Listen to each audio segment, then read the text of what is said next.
With each passing day, more converge upon Earth. Pilgrims of fate. Some already arrived. Others still walking paths they do not yet understand. This gathering intrigues me. They exist in the space between heaven and hell. Their choices now will carve the shape of their eternity. But do they truly know what they are? What forces stir beneath their feet while they play their part on the board? Pawns, perhaps. Or something far more significant. Death lingers near. Yet the dead do not rest. Their whispers grow louder. Their stories claw to the surface. Deeds once buried in shadow now stray for the light. These saints, these sinners, they are unlike any I've seen. Complex, flawed, powerful. Some barely cling to their soul. Others shine so brightly, I dare not look away. They have been chosen for what lies ahead, and nothing in this world or the next will ever be the same. I must watch them. For within this fractured group lies the thread to a mystery far greater than they can fathom. And soon, it will unravel.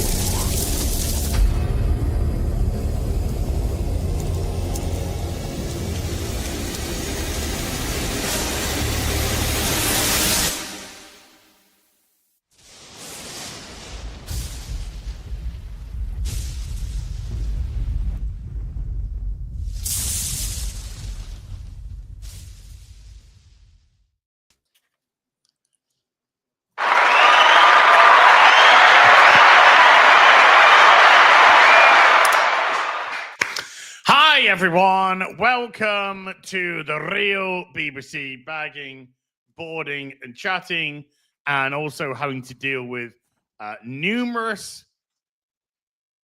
That's what we bag and board. What should I call them, Morley? Numerous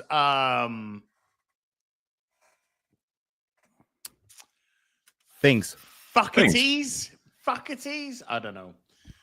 Today, StreamYard isn't working properly, which is great. People that did a Kickstarter don't understand what a fucking Kickstarter is. Can I have your order number, please? There's no order number. It's a Kickstarter. Here's my backer number. Okay. Well, can we have your order number? There is no order number. It's a backer number. Okay. Well, maybe that's what they mean. Well, I can't help you at the minute because you don't have the right of. I've passed it through to the right to the team and fuck off. Okay. Other than that, everything is great. It's absolutely great. Gary, how you doing?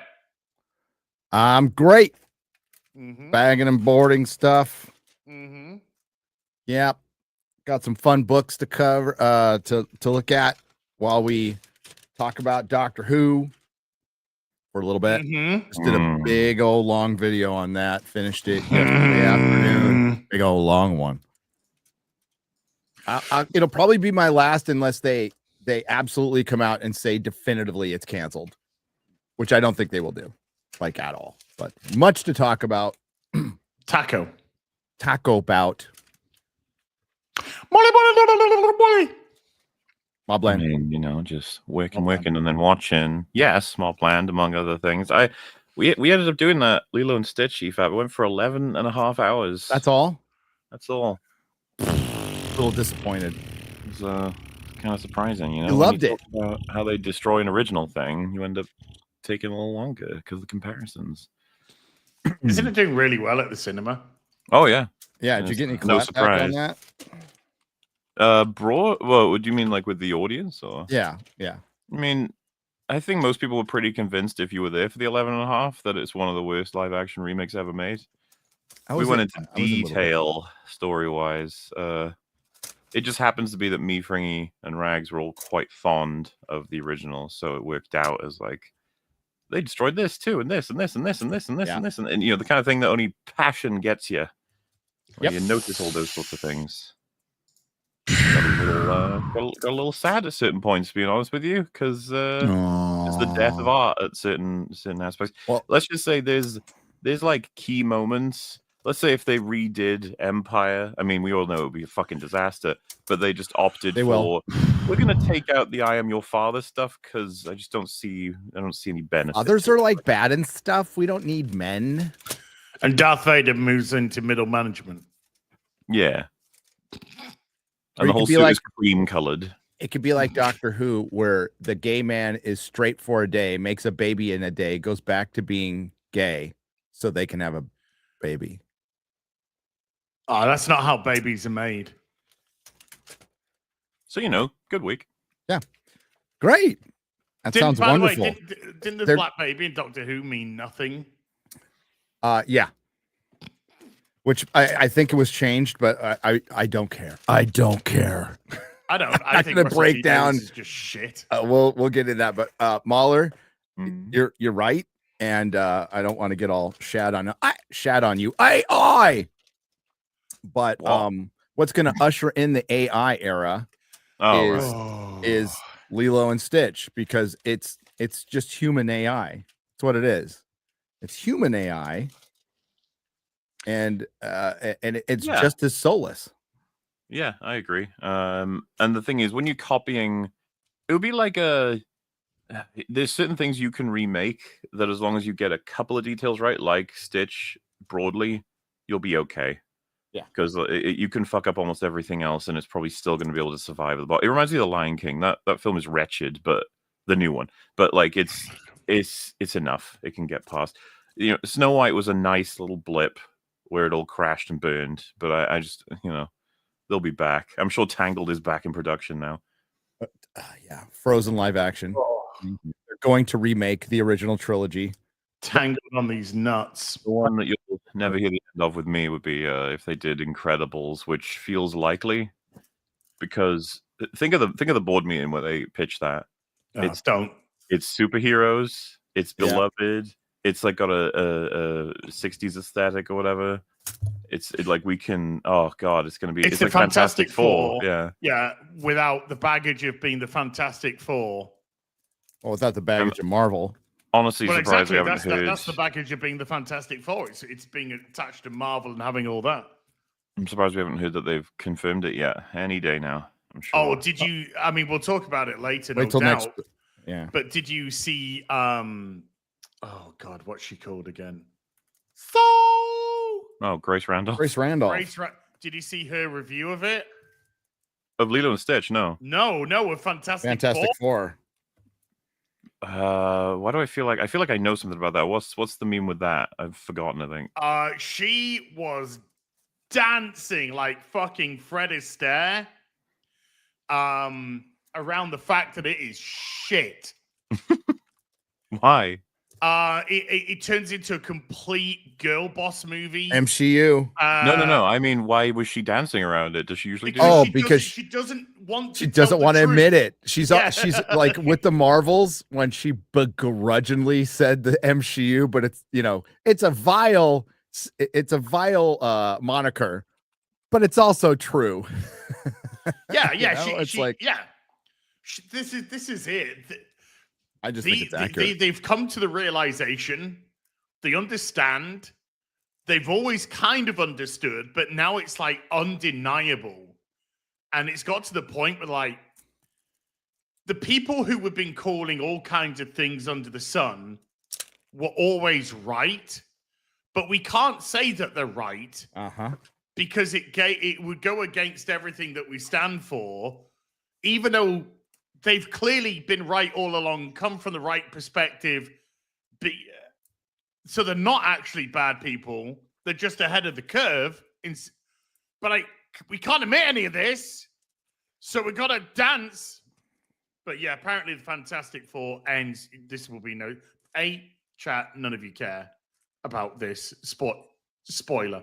But it ends with Silver Surfer and Sue Storm taking on Galactus and defeating Galactus while the guys do nothing. Also, there is a similar to Superman level plot leak of details. I don't know if you guys have read any of it. No, I just got the ending. I mean, it is yet another no. Why would that happen? What? That sounds what? And then it's like it's gonna be true. All of it's gonna be true. And Pedro's meant to play real second fiddle to Sue. Yep, I knew that. That's. You know what? Right when you said that, my Stan Lee figure just fucking fell down. Just 41%. My Stan Lee figure just fucking fell down. He said, "Stick me in the rotisserie and get me spinning in my grave." Please. Oh, I have to send me that link, Mahler. I'd love to read them. I heard little bits and pieces. I was shown it. I didn't have the link, but I'll have to see if I can find a few. Just tell me broad strokes. I know some broad strokes, and that kind of lines up what I heard. So, well, I've said from the start the trailer hasn't set me alight. Fantastic Four didn't do anything for me. Superman trailer hasn't done anything for me. But this just absolutely 100% lines up with typical fucking Marvel. They can't change. No, they're incapable of it. They're actually trying, and they still can't do it because they can't change. And I don't know what the alternative is, but yeah, Kevin Feige he's done. He's done. He does not have it. I don't know if he ever had it because he got rid of all the brain trust around him. You know, he's just a producer. Some of his creative decisions have been shit, including bringing in fucking Mr. Fantastic to have his head blown off, who's now going to be a better Mr. Fantastic than the one they have in their fucking movie. Well, everybody wanted Krasinski to be Reed Richards. Yeah. It was the fans primo casting. So what do? They get him and they make him retarded. And they think it's throwing him a bone, and then wait till Doomsday. Doomsday is going to be a giant fucking it's going to be a giant Doctor Strange bomb. You're going to just get oh, look, it's Ian McKellen. Oh, they split him in half. Oh, look, it's Patrick Stewart. They vaporized him. For the fourth time. Maybe the fifth. We're losing count. Killing a bunch of heroes, and that's nobody wants to see that. Nobody wants to see Nightcrawler killed. There goes Nightcrawler. Isn't that neat? Look at this hero. Oh, it gets cut in half. You can't have that red letter media meme enough. Yep. What's it like to see all your favorite franchises go up in flames? Feels great. It's just this over and over and over and over again. Just another day at the shit office for the shit storm, shit Sue storm, but tis. So we'll get on to Fantastic. Well, look, Alan Cummings' Nightcrawler is back. Oh, he gets a spear through his neck. Yeah, I just said that. Did you? I said, there's Nightcrawler. There goes Nightcrawler. Yeah. He gets a spear up his ass. There's Cyclops. He's turned into mush. And we know how it ends because it's the fucking post-credit scene in Thunderbolts. Yeah, but Shang-Chi will live. Shang-Chi and Yelena. Oh my god. will be the last and they'll have babies together. I mean, he'll be the one birthing them because he's I was gonna say that's gonna be hard for him. But man, that change of guard and intention and format or whatever in Marvel's going great so far. Really going great. Turns out. There's Famke Janssen. Oh my god, they melted her face. Oh no, that's her plastic surgery. Oh. It's not good. Her plastic surgery is not good. No, it's not good. How many Dude, these are awesome. Plastic surgery is like editing or a lot of other stuff where it's not good. The less you notice it, the better it is. Well, if you look at people like Simon Cowell, who's got all the money in the world, and look at his plastic surgery, it's like he looks like his teeth, and he's clearly been on the Ozempic, hasn't he? Because he's got the fucking sallow face. Yeah, well, they're surrounded, but like they're just surrounded by yes men and women. Nobody tell them going, bro, you look hideous. I think part of it too is that they end up looking better than it was in the first attempt at surgery. So they're like, oh, thank goodness, I look normal now. But everyone's like, no. I mean, when Tom Cruise had that facelift and he looked like he was doing an impression of a Chinese man for a bit, yeah, which was really awkward. And then it settled down and he looks good again. But holy shit, when he had that first done, it was like, uh-oh. So who knows? Dude, one of my favorite comics of all time. Invader, Captain I have that. Yeah. I have that. Union fucking Jack, dude. Man, that Simon Cowell one I was looking at, that's scary. It is scary. Yeah, he could be a headlight in a car, couldn't he? And just in it.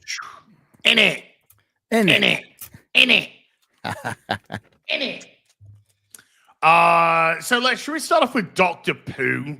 Sure. It's fresh in my brain. Obviously you can't, 4 days. You can't get more than I to watch this for love nor money, which is saying something. No. But first of all, can you give us a breakdown on the finale, Gary? Okay, so reason I kept watching is I highly suspected this was it. So I just kind of I watched them in the background. I watched all of the last season. I watched all of this season. But this season went to a completely different level. Like to the point where I think it is kind of important to talk about it because it was a middle finger to the fans. Like the entire thing was a middle finger. And then when you're pissing off Mr. Retardus, you've lost everybody. Remember when he was going hard to defend Doctor Who? Well, he likes Shooty still, but he thinks he thinks the ending was fucking lame. So he brought Shooty up his bum. I'll try to do this as quickly as possible because nobody really gives a fuck about the plot. But Wish World it's a two-parter. So Wish World basically is the evil straight white male podcaster's perfect world. Mm-hmm. So, and the reason he's able to wish this world into existence is he is given a baby by the Ronnie, a seventh son of a seventh son that she stole. There's two Ronnies because they bi-generated. Nobody gives a shit. Who's the Ronnie? Somebody 15 years ago, you would have gave a shit about coming back. Same with Omega or Omega, depending on who you talk to. And same with Susan Foreman is teased in this episode too. So you think there's going to be a huge reveal of Susan Foreman later. Susan Foreman's the doctor's granddaughter. Yeah. So this Wish World is a traditional world where everybody's happy, fed, they have a house. And the single most unbelievable thing happens in Doctor Who that I cannot suspend. My suspension of disbelief is shattered. I would joke something, but it's actually the thing that happened. Oh my God, you need to get a soundboard. It goes up and down so bad. Soundboard. Yeah, you are. Where was I? He's in a straight relationship with a woman and they had a baby. And he can't play. He's supposed to be a fucking actor and he cannot play straight, dude. Like he can't, it is just impossible. It is like, I have no doubt that this kid was born gay. Like you're born gay. But as an actor, you should there's a lot of gay actors out there who can pull it off. He can't. So he's in a straight relationship. Pedro Pascal. And they're in this Wish World. They have a baby that, doesn't look like the mother at all. Let's be real. Okay. Looks like the dad. Doesn't look like the mom. And long story short, the Ronnie, this Wish World, the dispossessed and the marginalized don't have homes because the straight white male podcaster Mueller, the evil one, can't imagine them. So they still exist, but because he can't imagine them, they are homeless. And it just happens to be all the diverse transmission gay people, mostly disabled, though, mostly all disabled in different forms. Like we have a deaf and crippled person. We have a deaf gay crippled person. All and they all live in camps. Now, why wouldn't the wish apply to them? Whether because it wouldn't matter if Conrad could conceive him, because his wish was everyone. So everyone would be considered everyone. So this is a whole thing like we're not seen and we're not thought of. And it's like, no.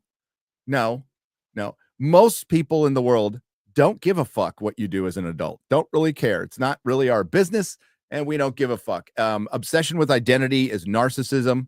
And we live in a narcissist society right now. And it's a personal problem, but I digress. So they form the resistance.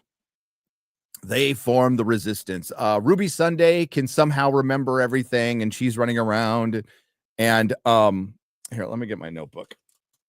I feel like I'm forgetting something important, like some pronouns being corrected, or boop. Where'd it go? You get your Doctor Who notes out. I've got my notes out. So he's on TV, the evil straight white male podcaster with the Wish baby, and he has to keep the wish going in the Wish world. And he's reading a book, and the book is it's a Doctor Who book, but it's a fucking J.K. Rowling book. It looks exactly like a J.K. Rowling book. So they take a shot at J.K. Rowling in it, which is unbelievable. There's also a line. It's so unintentionally ironic. Somebody said at the end of the episode, I doubt this. And you say, you can't say that. You can't have doubt. That'll get you arrested here. And I'm all, yeah, that'll get you arrested in England right now. Yeah. So, yeah, we get to the second 2-part episode, and ultimately the doubt, the Ronnie needed the doubt. So basically he wished a world that was impossible, so everybody would start doubting it, and the doubt will tear down reality, but they need the Doctor doubting too, so they have him trapped in, and with his extra super duper doubt, he can rip a hole in the universe to the under. Doubting that he's gay? No, maybe. Yes. Well, no, doubting that he's straight. Maybe. Doubting that he's straight. Doubting that he's straight, because there's a scene where he's at the office of unit, and it's supposed to be kind of, it's very traditional, right? And all women. Somehow, well, all women, and somehow the young man has got the hots for Kate Leftwick Stewart, who's like 70, and he's all, how do I ask her out? It's like fucking Applebee's, I don't know, bingo. No. And he's all, well, she'll just say yes because you're a beautiful man. He's all, men aren't supposed to be beautiful. What are you saying that for? Because gay is bad. Basically the doubt that everybody has about this world is cracking up in reality so they can get Omega back. That's the whole point, is to crack open reality, destroy the world with the doubt, because doubt will destroy the world, because you don't want to doubt. It will bring back Omega, which it does. The Doctor remembers who he is. He puts on his battle skirt. And then he fights a giant skeleton poop monster, Omega, for about a minute, maybe 2, who does eat the Ronnie. So he eats the Indian Ronnie. By the way, Ronnie, Indian, Master Indian. Why does the BBC hate Indian people? Why are they all the evil Time Lords? They're coding Indian people. Well, so the master, the master with Jodie Whittaker. I could have sworn I thought Sasha Dewan was Pakistani, and I was going to make a great joke about the Great Time Partition War.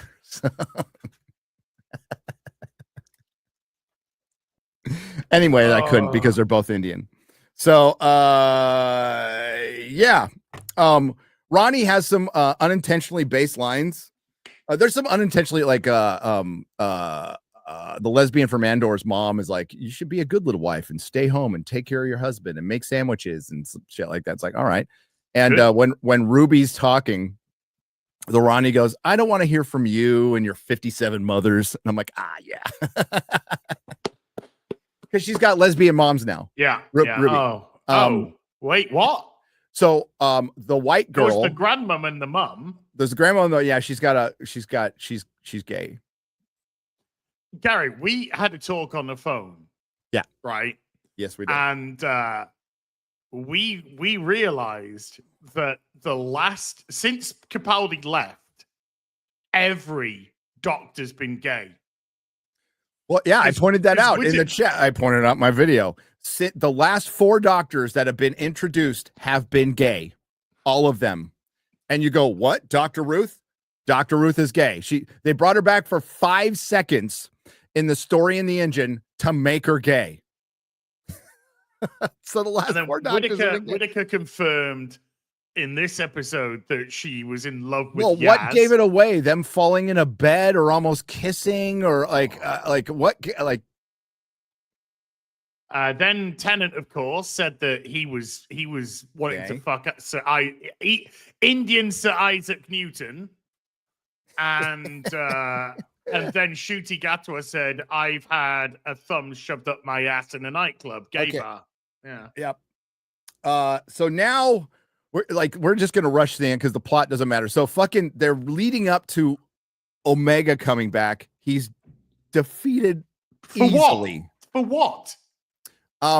They brought him back to reboot the Time Lords. They want to reboot the Time Lords because the events of the Timeless Children happened, and they call it a genetic explosion. That's how the Master killed the Time Lords.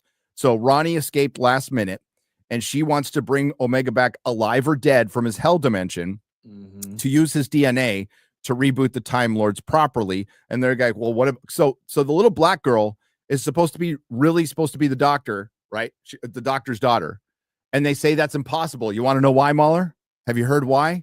Have you heard why it's impossible? Why a doctor can no longer have a baby? Well, no, but I'm just waiting for you to get to the plots that I know about. Okay, the Time Lords are sterile. Oh, that's why they bigenerate. So since the Timeless Children, yes, no, but this is according to the show. Since the events of the Timeless Children and the genetic explosions, those Time Lords who survive are sterile. That's why they bigenerate. So that's why the little black baby girl is a miracle. But the Ronnie's not going to use her DNA. Of course it doesn't. None of this makes sense, especially at the end, because you could tell they hodgepodged it. So the Ronnie's asked, like, why don't you use the little girl's DNA? And she's all, it's spoiled. It's got human DNA. We need pure Time Lord to bring back the Time Lords, blah, blah, blah. They fight Omega. She gets eaten. The other Ronnie takes the time ring and fucking fucks off. See, this I know about because I saw the giant, awful-looking skeleton eat the 2 ladies. I was just like, this is important, apparently. It's really important. Omega coming back was not important. The only thing we can point out is they set up Susan Foreman in Wishworld or in the Interstellar Song Contest, and she shows up again. They don't mention her again, as she doesn't show up at all. So they're teasing Susan Foreman. They literally show her going, "Come find me." Like she says, "Come find me," and she's not in the last episode at all. So is he just doing what the Acolyte did in the final episode? Just throw things? Yeah. So there's some, it could go here, it could go there. Well, they obviously had other seasons. They were setting up stuff for other seasons that they now do not have. Yes, that's pure. That's unquestionable at this point. But we'll get to that. So yeah, and he leaves his boyfriend in a hell dimension. His boyfriend from season 1 is in a hell dimension and somehow can contact him. Who's his boyfriend from season 1? I can't remember the name of the episode. The Downton Abbey fucking one. Yeah. I didn't watch. Not Downton Abbey. That was season 1. Yeah. Yeah. Oh God. Feels like that was last week's episode. Well, this all came out within a year because they filmed them back to back because they never had a chance. So So let's get to the good stuff. So the doctor is going to give his life, give a regeneration to save Poppy, because once the wish ends, she will be gone. So they put her in a isolation cube at first, and it doesn't work. So the doctor's gonna give his life, blah blah blah. So he forces a regeneration, and Jodie Whittaker shows up on the TARDIS. She gets ripped out of time for some reason, so we can have a good choice. It was a great choice. Yeah. Like creatively, I think. Is it the only doctor they could get back? Yes. I mean, come on. She's the one you want to see. She's the only one who would say yes. Didn't correct me if I'm wrong. Didn't Shooty say that he was the best doctor? So yes, right when she comes in, the TARDIS starts showing him doctors right on the screen. He's all, "Oh, why are you doing this?" And he goes, "But I was the best." And then she comes in, and her first line is, "The best male, but don't tell him I said that." Jesus. And then she goes, "Oh my God, you're gorgeous." And she contorts her face a few more times and does some, like, "Oh, you could destroy the universe with this, blah, blah, blah. I can't talk you out of it. All right, fine." So she okay. off. So how did she turn up on the TARDIS? She's just there. She just walks through a fucking door. Doesn't she make reference to timey-wimey? Yeah, she does. She literally says timey-wimey stuff. Yeah. Because the only thing she can do is do a bad impression of David. Which is, I mean, like, timey-wimey's been ruined. Yeah. Well, timey-wimey's turned into exactly what you would expect for the more modern writers. Even the fucking modern versions of the same writers, which is, if we can't explain it, it's timey-wimey. Shut up. I do love this comment.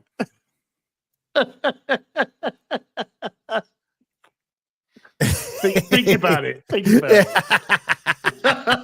It's a good comment. That's a good comment. That's good. Well played. Subtle. I like it. Where was I? So, like, yeah, he tries to talk her out of so the doctor starts to regenerate. Well, okay, so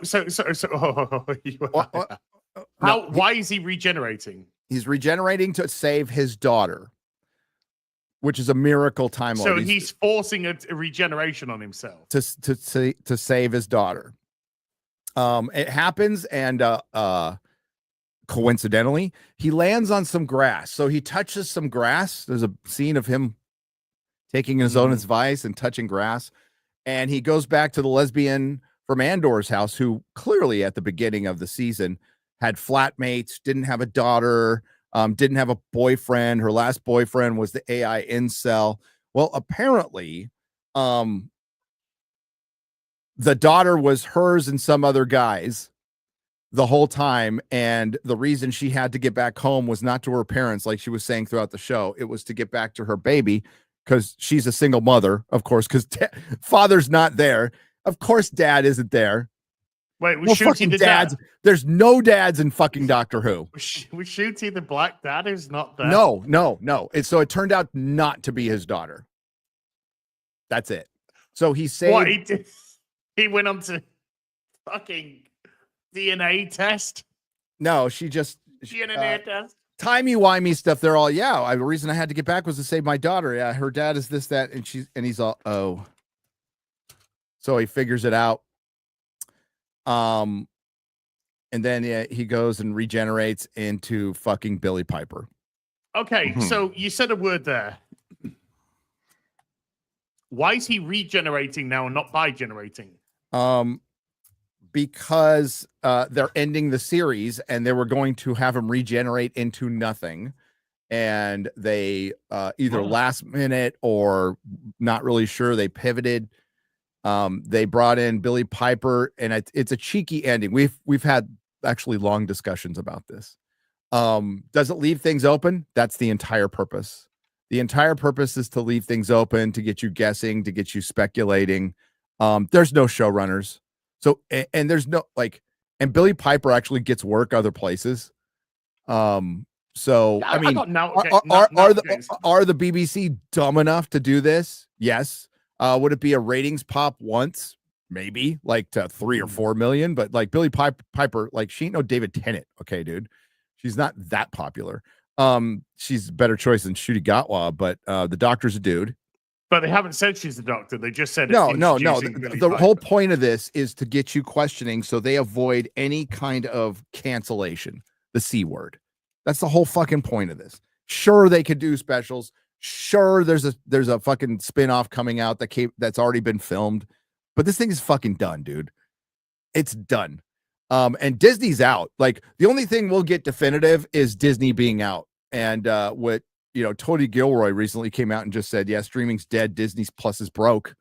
I can't imagine them picking up on a show that never charted here in the States, which was the whole point, was to get the international audience specifically here.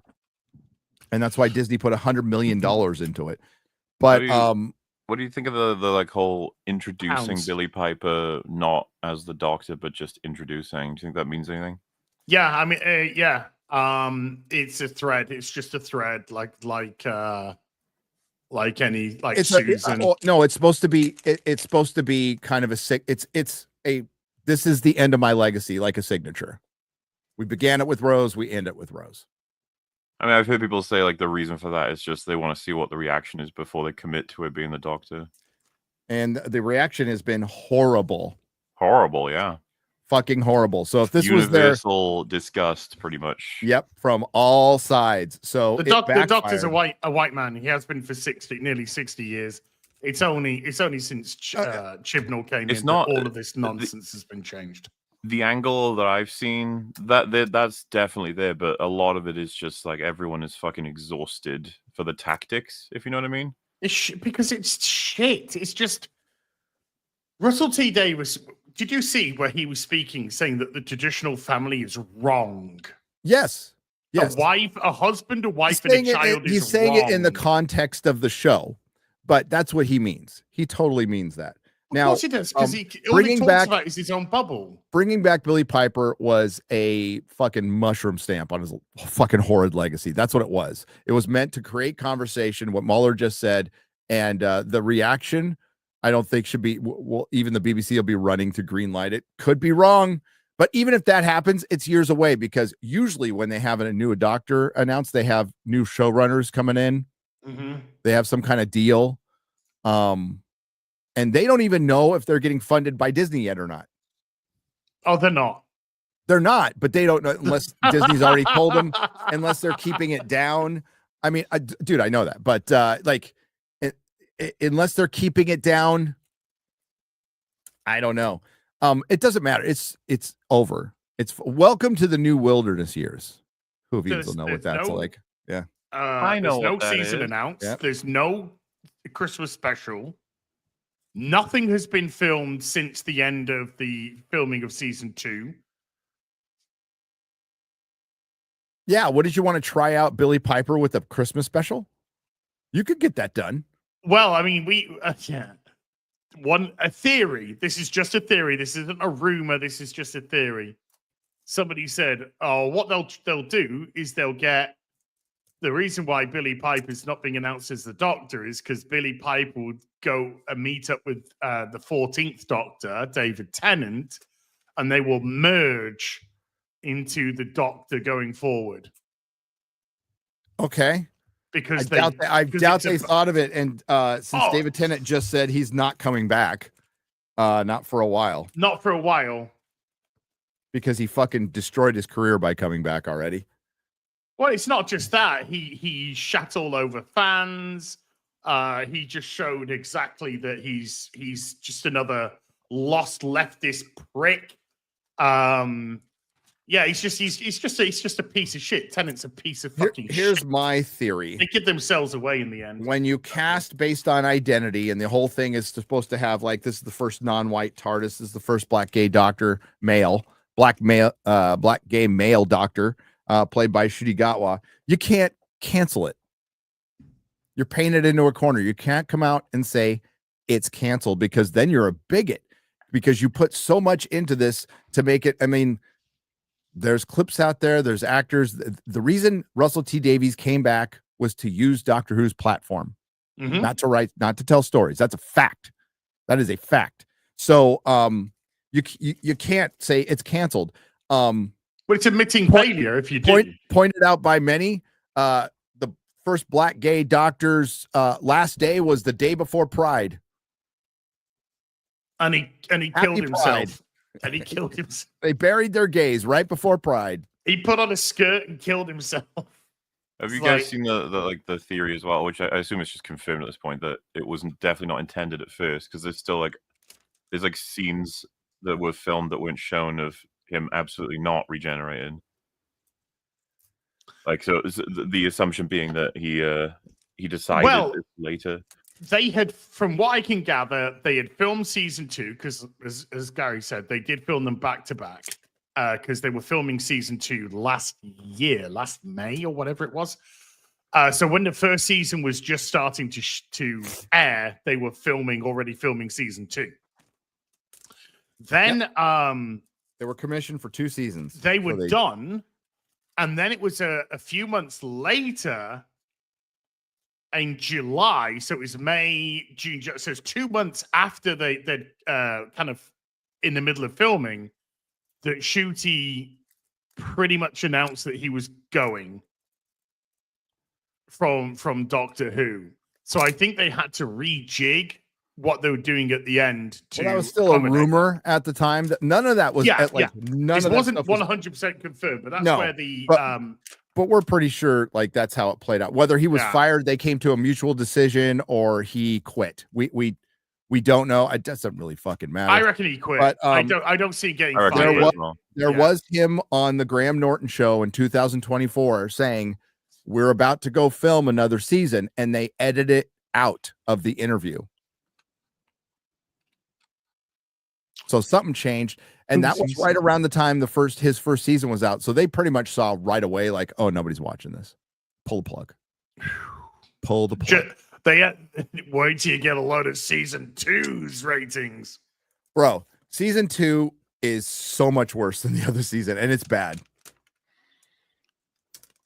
It is one of the worst seasons of television I've ever witnessed. Worse? Are you sure? Bro, if you Mahler, your head would explode if you watch this. I'm fucking watching this shit. Nope. Because every bit of its DNA fucking hated you. Hated you. Oh, I've watched plenty of things that hate me. Yeah. It's pretty common these days. So bizarre, isn't it? This go to war with your customer mentality. They just made different villains back in the 70s, a Nazi dominatrix. Whip me, mummy. We used to be a problem. Gary, all I'm saying is what goes on between 2 consensual adults in the bedroom is fine. Can you dress up as a Nazi stormtrooper? What? Wait, what? Kinky. That is, I cannot believe you said that, and I'll just go get my wardrobe now. I do happen to have that uniform, actually. Funny thing. Yes. That is so bizarre because I just got this up the other day. Oh, you too? So it's wait, why do you Halloween? Okay. Yeah, that's it. Halloween? Oh, yeah. Halloween. Oh, man. So we're in the wilderness years. They're gonna say it's on hiatus for a decade or more. Will we get, the audio ventures will still come out. I don't know who the fuck is buying that shit, but because they're just as bad. And if you go look at Doctor Who collectibles, are pretty much worthless now. It's dead. Oh, hey, the company that was licensed to do their 1/6 scale action figures went out of business and stole money from Doctor Who fans. And not a word from Russell T Davies of the BBC on that one. Not a sorry. Now, couldn't sell 300 Jodie Whittaker 1/6s. Yeah, but they did. But they made a Ncuti Barbie that it looks too butch. Looks less plastic. Yep, but too butch. No, it makes perfect sense that Ncuti Gatwa's figure would be a Barbie doll. Yeah. I mean, he did play Ken. He did play a Ken. The gay Ken. The only people who are going to buy it are YouTubers. I think Disbrew bought 2. Did he? Yep. 1 for each hand. Well, he's a lesbian, so yeah. I saw an interaction with him where he was talking about something to do with Mobland. He's like criticizing it was something, and so it was like, "Why do you watch these awful shows or whatever?" And he was just like, "Mobland's amazing."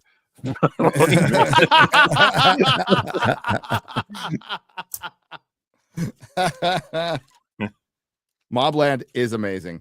Doctor Who was not. It really sucked that they both ended on the fucking same weekend. Well, no, not at all. Very inconsiderate of my schedule.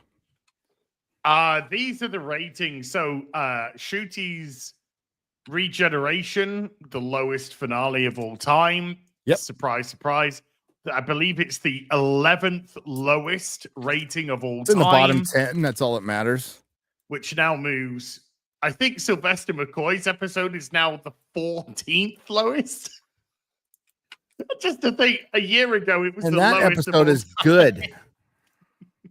Yeah, it's just because it was over. It's done. It was over and done. It ran its course, man. Yeah, but from what was the lowest, 18 months ago is now the 14th lowest, thanks to Russell T. Davis and Shooter Gatwa. Congratulations, guys! You have the top 13, unlucky for some, lowest rated episodes of all time. On the classic phrase, "What have you done for me lately?" You can feel as good as you want, Russell, about having brought it back in 2005, but your latest legacy is absolutely annihilating it worse than anyone in history. So yep, and it's going to actually hurt rewatches of previous work, which I don't think they even thought about, guys. I don't think they didn't think about their legacy, and they didn't think about how it's going to impact rewatchability of older stuff that they were just printing free money on. It's so bizarre. It's so bizarre. But it's clear that the BBC is an incompetently run ideological society that just wants to be typical fucking commie shit. They just want other people's money. Yeah. It's your money to burn. Yeah. UK. I mean, Disney's really good at burning money, but it's so bad they're going to give up on it. And to be clear on the notion that they came out at the same time being bad, I would argue the reason why I think it's bad is because I've seen shit tons of people angrily discussing Doctor Who's ending. I feel like it's dwarfed any discussion of how awesome Mobland was, really. Yep. Like just through social media. No, it blew up because everybody hates it. Yeah. Everybody hates it. Did you have united the fandom? When I don't know what it is, regenerated, number one, it had to do it in front of the whole universe because narcissism. Yeah. And number two, he leans forward like fucking Kate Winslet from Titanic to regenerate, and it's just like, what is going on? Maybe he was gonna butt generate in his skirt. It's like short gay black man in skirt regenerates into a member berry to the 11th lowest rated episode of all time. It's like, that's your legacy now. And then Billy Piper just looks straight to the camera and goes, "Oh, hello." Nothing against Billy Piper. I like Billy Piper a lot. But it's like... Well, can I fourth wall nitpick that in the sense of it's like she knew exactly who she was, split seconds into completing the regeneration. Isn't that not how it works? Well, there's a really good fourth wall moment in Deep Breath. There's an excellent fourth wall moment there. Where little confusion at first. Yeah, where Capaldi is talking to the robot, and he says, one of us is lying. And he says, "I know." And then the next thing you see is the robot skewered on the spike of the clock church. And then Capaldi's just looking out over him and then just looks straight to the camera. Because the liar was the doctor. This is the Doctor that lied. Well, I don't mind fourth wall breaks here and there, especially the more subtle ones. I'm just saying that, like, you know, from what I remember, it's just like they barely even know what they look like. They're worrying about figuring out their bodies for the first few minutes. Yeah. Like color of kidneys, for example. Agreed. So that speaks more to it was just a cheeky move. It was Russell T. Davies being cheeky. This is the end of my legacy. I'm signing this off with the person I started out with. It's like poetry. It rhymes. You know, there's a symmetry there, except there wasn't, because the beginning was really good when he wasn't a bitter gay man, and the bad was fucking terrible. Like, he did worse than Chris Chibnall. But have you seen fucking revisionist shit where people are like, people should apologize to Chris Chibnall? It's like, no, fuck no. What? No, I'm not going to apologize to him for shit. If the BBC were the obviously the instigators of the changes to the script for Moffat, then Chibnall was 100% the I'm just following orders type of guy that was happy. Well, not even I'm just following orders. He's fucking Christoph Waltz in Inglourious Bastards. He loves what he's doing, and he loved putting it down, and it was his decision that he would only take on the role if he could have a female doctor. So, but don't you think it's odd that Russell T. Davies is clearly like a bitter, unhappy, man, and he's self-confessed just living in his own bubble. Yes. I mean, he project. I mean, Ncuti Gatwa said twice in his regeneration speech, which was dog shit, by the way, joy, because this community, particularly the ones who project, love to use the word joy, which in itself is a projection because they're not happy. No, they're not happy in the slightest, and they have to project joy. Russell T. Davies is clearly an unhappy, miserable, sad, pathetic man. Cunt. Yeah. And I'm on a British live stream. I can say it. Yeah. And if you are self-confessed living in a bubble and you're that miserable, maybe, Russell, just maybe, it's not the fucking rest of the world that's the problem. Maybe not. But he thinks they are so resolute, they being the BBC, creatives in Hollywood. So that's why there's going to be like factions, right? But there's going to be people who are just going to triple, quadruple down. You're wrong. They're right. They wake up every morning instead of just telling stories. But he went into it wrong. He went into it to be political, not to tell stories. That is specifically said. I had more to say, not about Doctor Who, about the communities. And it certainly was there in every fucking episode. I think they dialed it back in The Well. In The Well. Which Doctor Who fans hate for a completely different reason. Because it was an unnecessary sequel. Could take me years, but I might make a video on that one day. Yeah. Have you seen that they are going ahead with the Doctor Who spin-off show? Yes. Yeah, I mentioned it earlier. That the unit show. And it's starring Russell Tovey. Why the fuck would they go ahead with that? That's doomed. Isn't Kate Leftwich Stewart in it too? No. Well, maybe, but Russell Tovey's he was the promotional image that they showed. The dude that, by the way, that went off with Captain Jack at the end of. Well, isn't it like the Sea Devils? They're taking on the Sea Devils, or something? Yeah. And they look completely different now. They're probably a hive mind lesbian race. That'd be my guess. And they're mad at ocean pollution. In my close chat. Oh God! Please don't. Hey, ocean man, bring it into reality. Ocean man, take me by the hand. No, I'll be leaving the fucking ocean. Yeah. Yeah, because that Sea Devil episode worked really well with Whittaker towards the end of her run. Oh God, I remember. Show the promotional image. You were teasing it. I don't even know what the show's called. While you're doing that, I'm gonna go. You know what?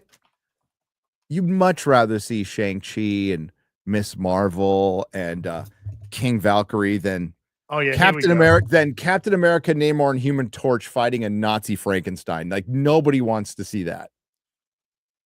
Do we want to watch the 45-second? No, that'd be amazing though. Do you want to see this 45-second teaser? For what? That the BBC will hit us for. This for their new show. Have drawn us together.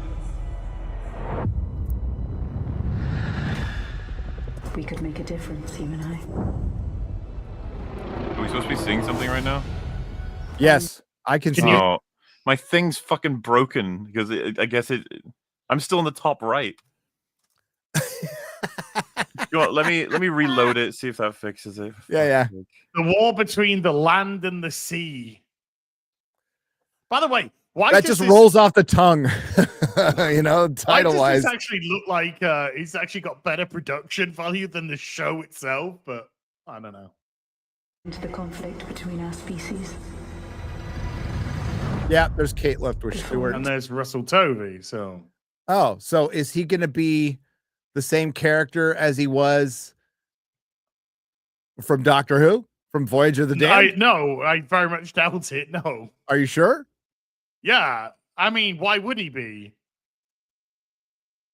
He's would gay. He be? He got the job. Come on. It's in the continuity. It doesn't matter. Does it matter? I don't give a shit, but I'm just saying, like, I think he could be or he might not be.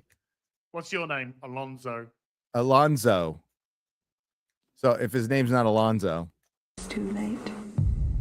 I call it Wetward. So there's female Sea Devil, of course. It had Would. To be. Just kidding. Because I probably would. I'm just. No. So looking very different. Very different to Sea Devils. I don't know why you chose me for any of this. It's because you're gay, Russell, and you Russell T. Davis's friend. So that's probably a very strong reason why. How does she hear? Behind those ears, but that, like, if he's facing forward. You remembered me, finally. I did. I thought you said you're reloading, not leaving. I did. The Mauler reloaded. Also, why would be leaving me that you wouldn't put me back in? No, I thought you were just refreshing your screen, not leaving. I thought you were just refreshing the screen. Yeah, so why did you put me back in? Because I was looking at Russell Tovey. This is your problem. You can't stop looking at gay men. You just gotta. I'm the gay man you should be concerned with, okay? Look at me. I am the gay man now. It is fixed, by the way. I can see things now. Okay. Does she have fishy fingers? Does she like fish things? Is there going to be a man in unit? Or is a man going to have a unit in There's no units in unit. Yeah. Sergeant. There's Sergeant Chinese Spy. Drama. You trust me, Barkley. Oh, did we see him? Was there a male Sea Devil? Is it Alonzo Barkley? Alonzo Barkley. Yeah, it's Alonzo Barkley. Well, he's liking girls, so I'm guessing no. I don't know. I think he's like, I love you like a sister. That's what he's going to Maybe. Do. Is this supposed to make sure you hide the white? Wait, is this a trailer that's supposed to get us interested in something? I actually don't. I feel like I'm watching a It's a lot of people fucking walking around. Like, what the hell? That's pretty cool, actually, walking around. I like walking around too. I wasn't able to do it because it's fucking storming. How can we put the fakest sweat patch? Discount Torchwood. Yeah. And if you're saying discount Torchwood, which I liked a lot of it, but it wasn't very expensive. No, it was done on a. Why do the dudes Sea Devils look like that? They hate. Yeah, and the woman looks like face, neck, and chest. Did a Sea Devil mate with a human? Oh, or was it an experiment? Yeah. Hit play. Let's get this over with. Is that Russell hugging a man? Can't tell. Oh. When's it premiere? Dude, if ever there was a fucking image that of course. Look down to the man, woman. It's a lot of Look phone down. books. Yeah. I think it's going to be about oppressors The oppressing oppressed people. The tides. Wow. Neat. That. Does it say when? Different. Does it say when it's coming out? No. Is it not only here, on at least. it's only on iPlayer, right? It's not going to be Watch on iPlayer. It says. No. No. Threat. I'm having a look. Oh, it's Russell T. Davis, Pete McTeague, Joel Collins, Jane Tranter, Julie Gardner, Yeah, and Phil all the people Coulson. Christopher Eccleston wanted fired. Everybody, Christopher Eccleston Russell T. wanted Davies. firing. I love that clip so much. Yeah. Oh no, Right in front of Thor's Blake as look. Hitler's in Oh! control of Thor. No! Damn it, Hitler. He's so annoying. God. Well, he probably would have treated him with more respect than Disney. The final solution just got even darker. This is the worst thing Hitler's ever done.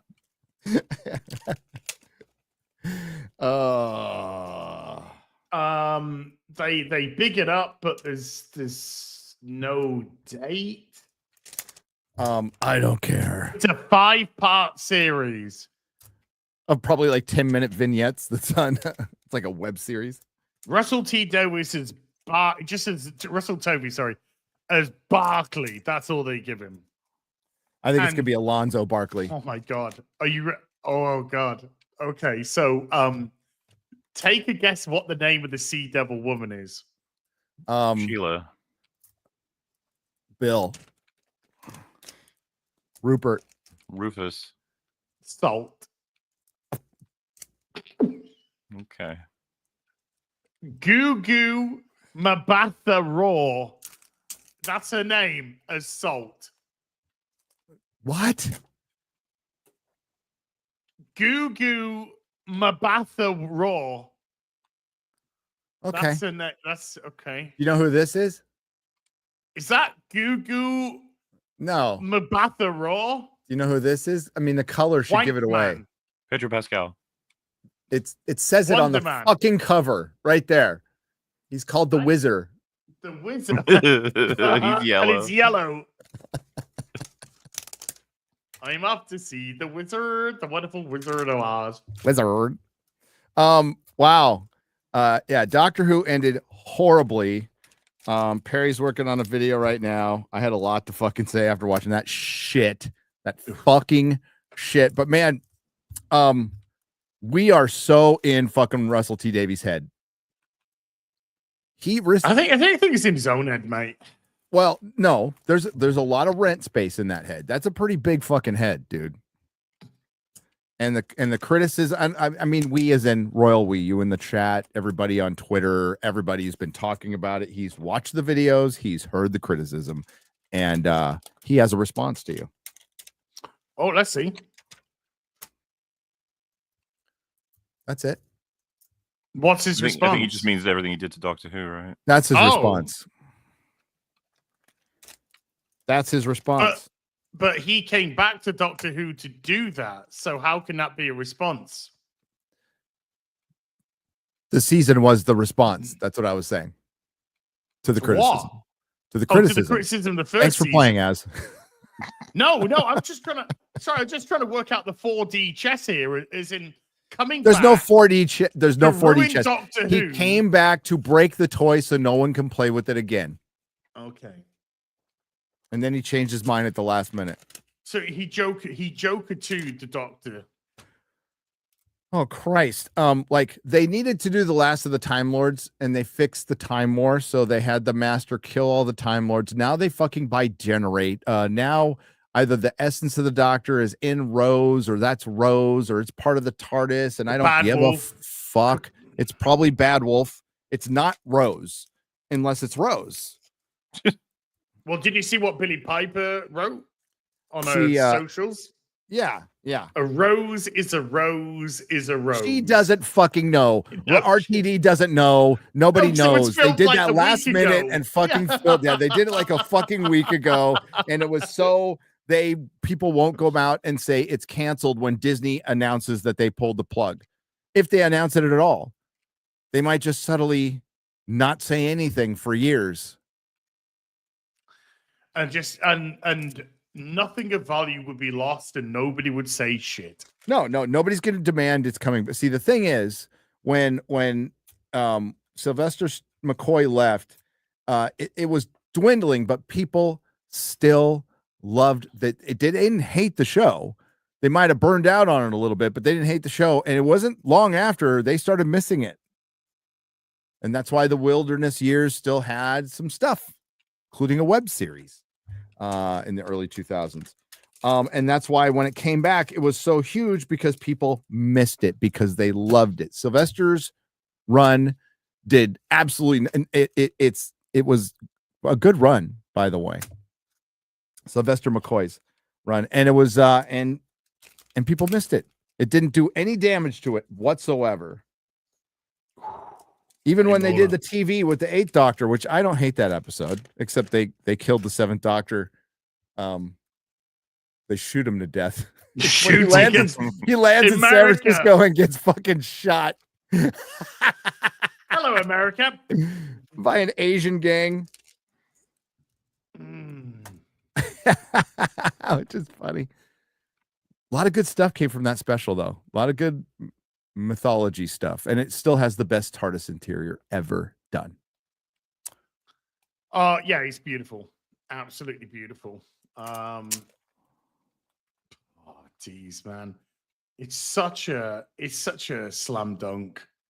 What? That it's the over? Doctor. It's done. No, it's so yeah, it's the show, it's such a slam dunk, and here we are. Somehow. They took it is clearly a show for it is a male brand that inexplicably became a male and female brand pretty much down the middle like Harry Potter is when it came back. And then immediately it got a bunch of kids. I saw some people posting pictures of like, you know what? After I was done watching this, I wasn't pissed because dude, it died with the Timeless Children. I wasn't pissed, but there was a little like mourning going on. You know, it was like mourning as in, you know, oh, this is sad. So it really does end this way.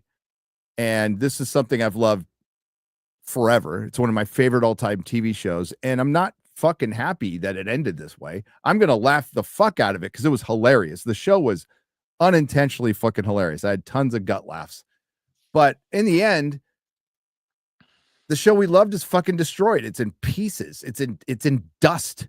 And I said this early on, before many of you were subscribed. I said, you know, when this is all said and done, when they've broken everything, we'll still be here. When they're done with the nerds, we'll still be here, presiding over the ashes of what we once loved because of corporatists, corporate activists, all the same fucking thing, greed, hubris, lack of vision, lack of talent, has brought us, has absolutely destroyed our, I'm not even going to say American mythology, our pop culture mythology, which is really important, by the way. It is the soft power, something you got to think about. You got to look that up as sorry. Not that kind of soft power. No, it wasn't this morning. But it is important, and some of it is deliberate. And the attitude was, we're going to change it, and if we can't change it and it breaks, so what? Because it needed to end. Doctor Who was too white. It was too straight. It was too male. Star Wars, Star Trek, Doctor Who, all of them were all too masculine, and we needed. And what's missing from all of those things now? Masculinity.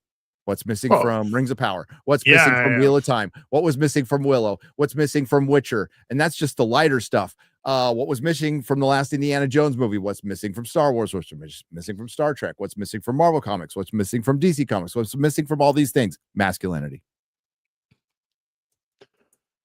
It wasn't missing from Mission Impossible. No. Lots of what was missing from that is some writing. But that's normal. Okay, I can accept that. Like, not everybody hits a fucking home run. You know, sometimes you foul out, sometimes you bunt to first base. I get that when you're actually trying. But they're not even trying. They're like, they weren't trying to build something. They were trying to mutate it. Yes, they were trying to give it like plastic surgery at the age of 75.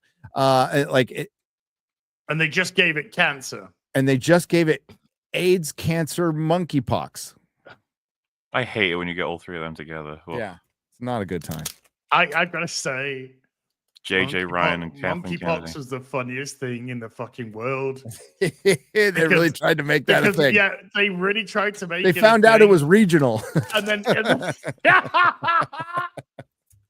yeah, once they discovered it, well, that's it was very specific. Very specific. Remember, stop the Asian hate. Stop the Asian hate. Stop the. Oh, let's look into this.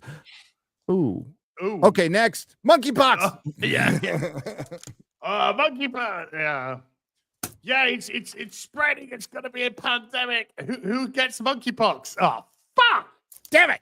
COVID's back. Yeah, new COVID, new COVID, brand new COVID. COVID, Crystal the final COVID. reckoning. COVID, dead reckoning. Diet COVID. Diet COVID. Oh, fucking hell. Hey, let's speak about a great TV show. Ooh. How you doing, Molly? Mobland. I'm feeling good because he's got us finally to a good topic. Oh, God. Yeah. Yeah. Let's do it. When I saw that last scene, I was like, Az and Gary are gonna love this. There's no doubt, 100%. That was 10 out of fucking 10 ending. Brilliant. Absolutely. I mean, this time last week, I'd seen 5 episodes. I've seen the whole series. I actually saw the final episode before Morley and Gary did. Before me. Yeah, because I was fucking. But I have to wait for someone, so that's not fair. Okay, I'm not. I had to wait for my. I'm not yes, judging you like you judged me. I'm just stating. No, I'm gonna. I can still judge you. You cost us a discussion every single fucking week on this show. Every single fucking week, and I knew as soon as you started watching it, we'd be able to talk about it. So you actually fucked yourself because we could have been talking about this for 4 weeks. Yeah, Mr. Oh, this is like one of the best series of this decade. Fucking took you ages. Like... Finally, we got resentful. Guys, I don't want to hear your fucking excuses. We were just say we were right, you were wrong. It's okay. And resentment is getting us nowhere. Okay, you started it. You son of a bitch. I can't wait for you to ask me to do something. I can't fucking wait. Because you don't do it anyway. We're better. We'll come through anyway. If I said, "Hey, Gary, do this," you'd be like, "Yeah, no problem." And then it comes that time, and you'd be like, "Oh, I forgot." But I meant to. See, you just dragged your feet. I forget because I'm old and drug-addled. I said that I was gonna get around to Mobland. Okay, Chat. One example of a thing you told us to watch that we didn't. As Chat, I promised to watch RRR before India and Pakistan Mobland. blow each other up. As your apology to the universe. Because I was here at the end of episode 10 and you guys would fucking... Look at him, desperate, flailing. Right, so, holy shit. Right, okay. I saw, there is a super chat. Okay. There is a super chat that says, and it is the loaded super chat. Here we go, here is. Sele Hibe with a $2 says, what's better, Mobland or the Gentleman TV show? Somebody asked me that on my member stream, and I answered pretty definitively. Should we start with the easier question? I presume, which do you prefer? But then which is better is a bit harder to say. I personally prefer Mobland. I think Mobland's taken it for me. It's close. It's just maybe if I rewatch Gentleman, I would change my mind. They're very different shows. So the reason I prefer Gentleman is a little more rock and roll, a little sexier, a little more stylish, more stylishly directed. Equal performances, but like Mobland's probably going to be better because of the cast and even like the sub member of the cast completely Patty takes over at the end. Oh my god, dude! Two episodes takes over the fucking show at the end. Have you got children, Kevin? Have you got children? Dude. Man, his little monologue where he's talking to a corpse is fantastic. But I think fuck yeah. That is great. Like Mobland's much darker. Gentleman's fun. It's fun. It's funnier. It's the Gentleman's semi-comedy, right? Very black comedy. Sure. But Mobland is just a straightforward, and I don't think it's reinventing the wheel or anything. It's just a straightforward mob story, but it's the most Game of Thrones thing, early Game of Thrones as far as politics thing we have seen since Game of Thrones. It's the politicking is like because you're right, we have seen a lot of this before archetype wise, but it doesn't matter because it's just done well. So, and man, yeah, it's funny because you'd think that what's very likely got him this role was House of the Dragon, among other things. Oh yeah, and it would be like I was a little worried that he was going to get somewhat not like sidelined, but just not getting any scenes to show off just how good of an actor he was. I was like, oh, we're good. we are good. No problem there. Can I just say, Paul rapidly became one of my favorite characters. Paul is awesome.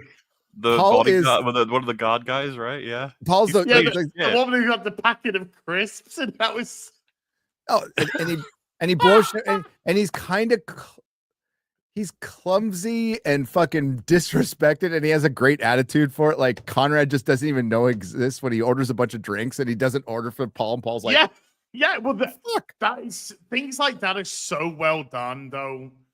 And Paul just does what he's told. But when he speaks to Alice, though. When he speaks to Alice, he's great. He's really, really good. You don't want to, you want to go home. You don't want to get yourself in any of this. And then she kind of like brushes him off, and he really reiterates it. Yep. And he was right, wasn't he? He was right. Yeah. And it was a warning. It's like, you don't want to be in this world, little girl. No. You don't want to be in this world. Because you never know who's gonna get you. Might not be us. Holy shit! We're going full spoilers.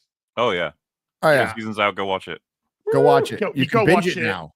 Yeah.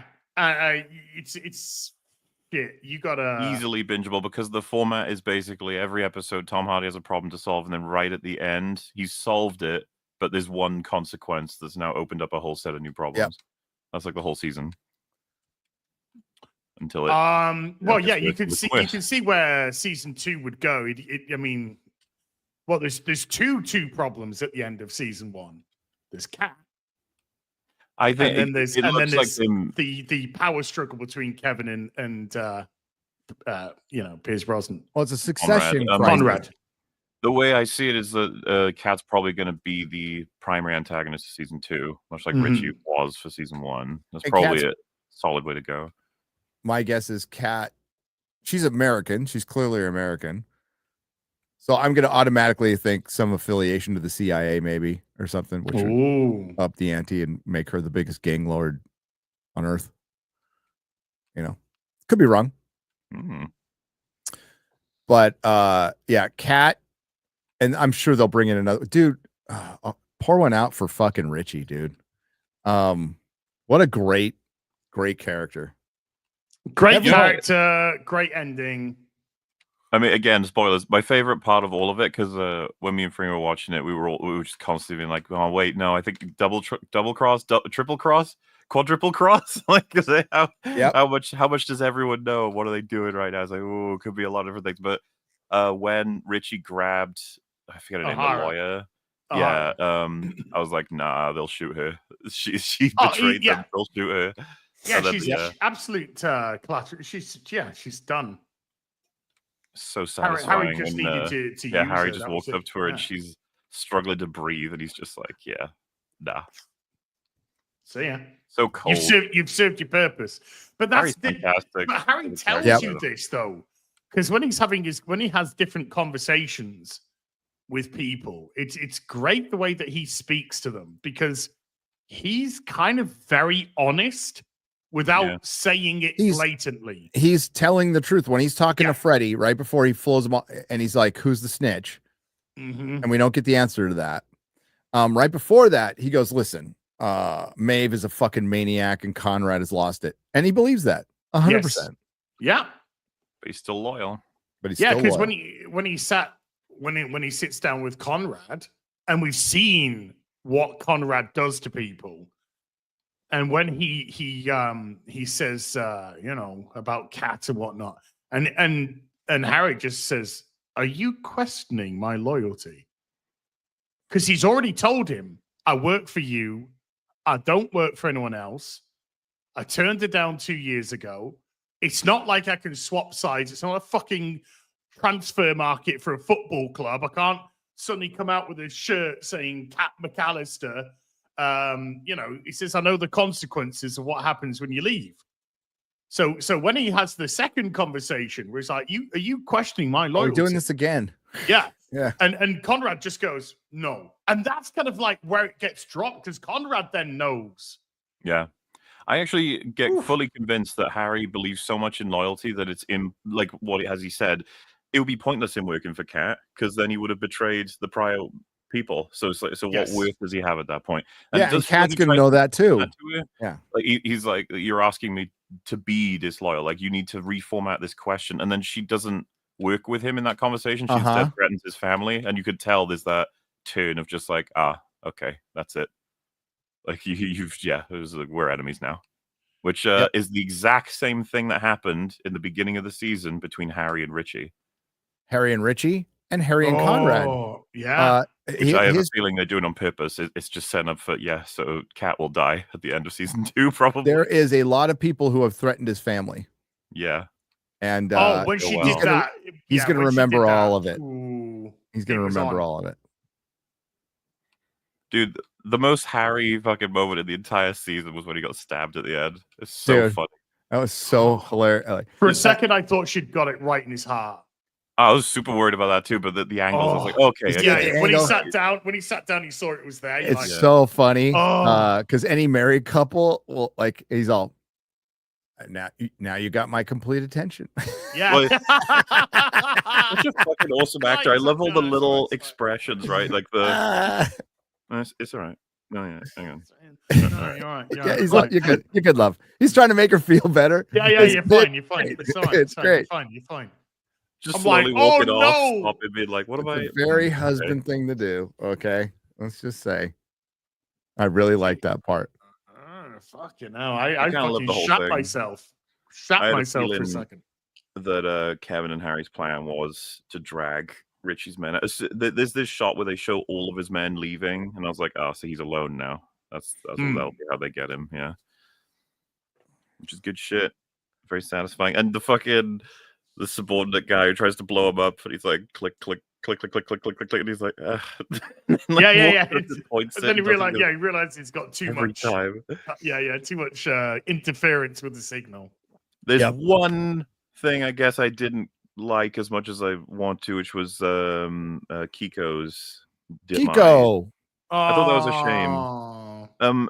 There's value to it as a choice, writing wise, but I would have preferred he go out for something a bit more meaningful. And I get that that's part of the point, is he's just casually taken out. But I quite liked him. I really made a huge mistake. Kiko. You always fucking plug the guy one more time before you kick him over. All the time. Kiko should know that.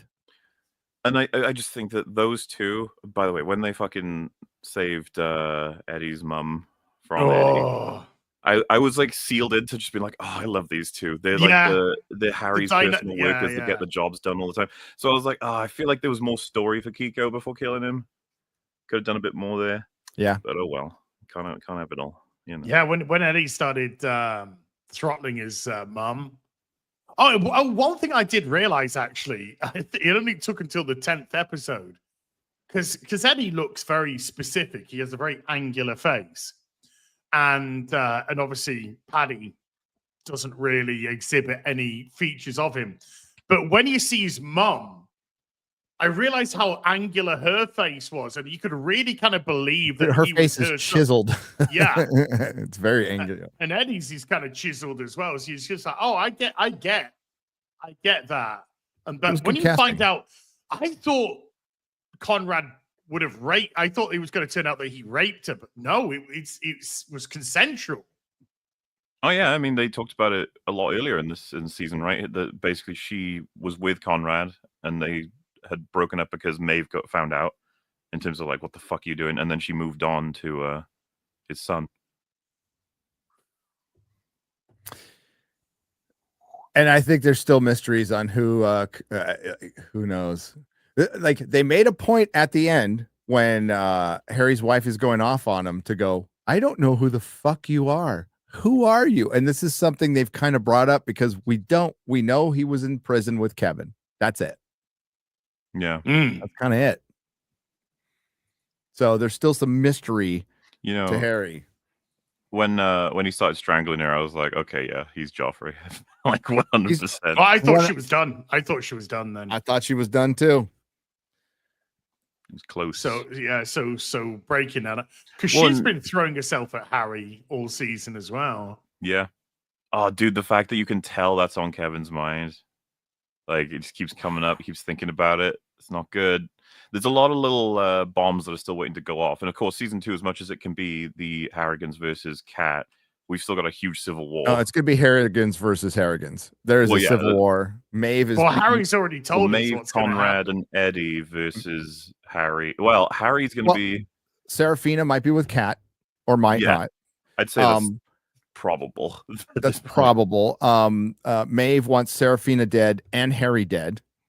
Yes. Mm-hmm. And so does Eddie. Eddie wants Harry dead. Yep.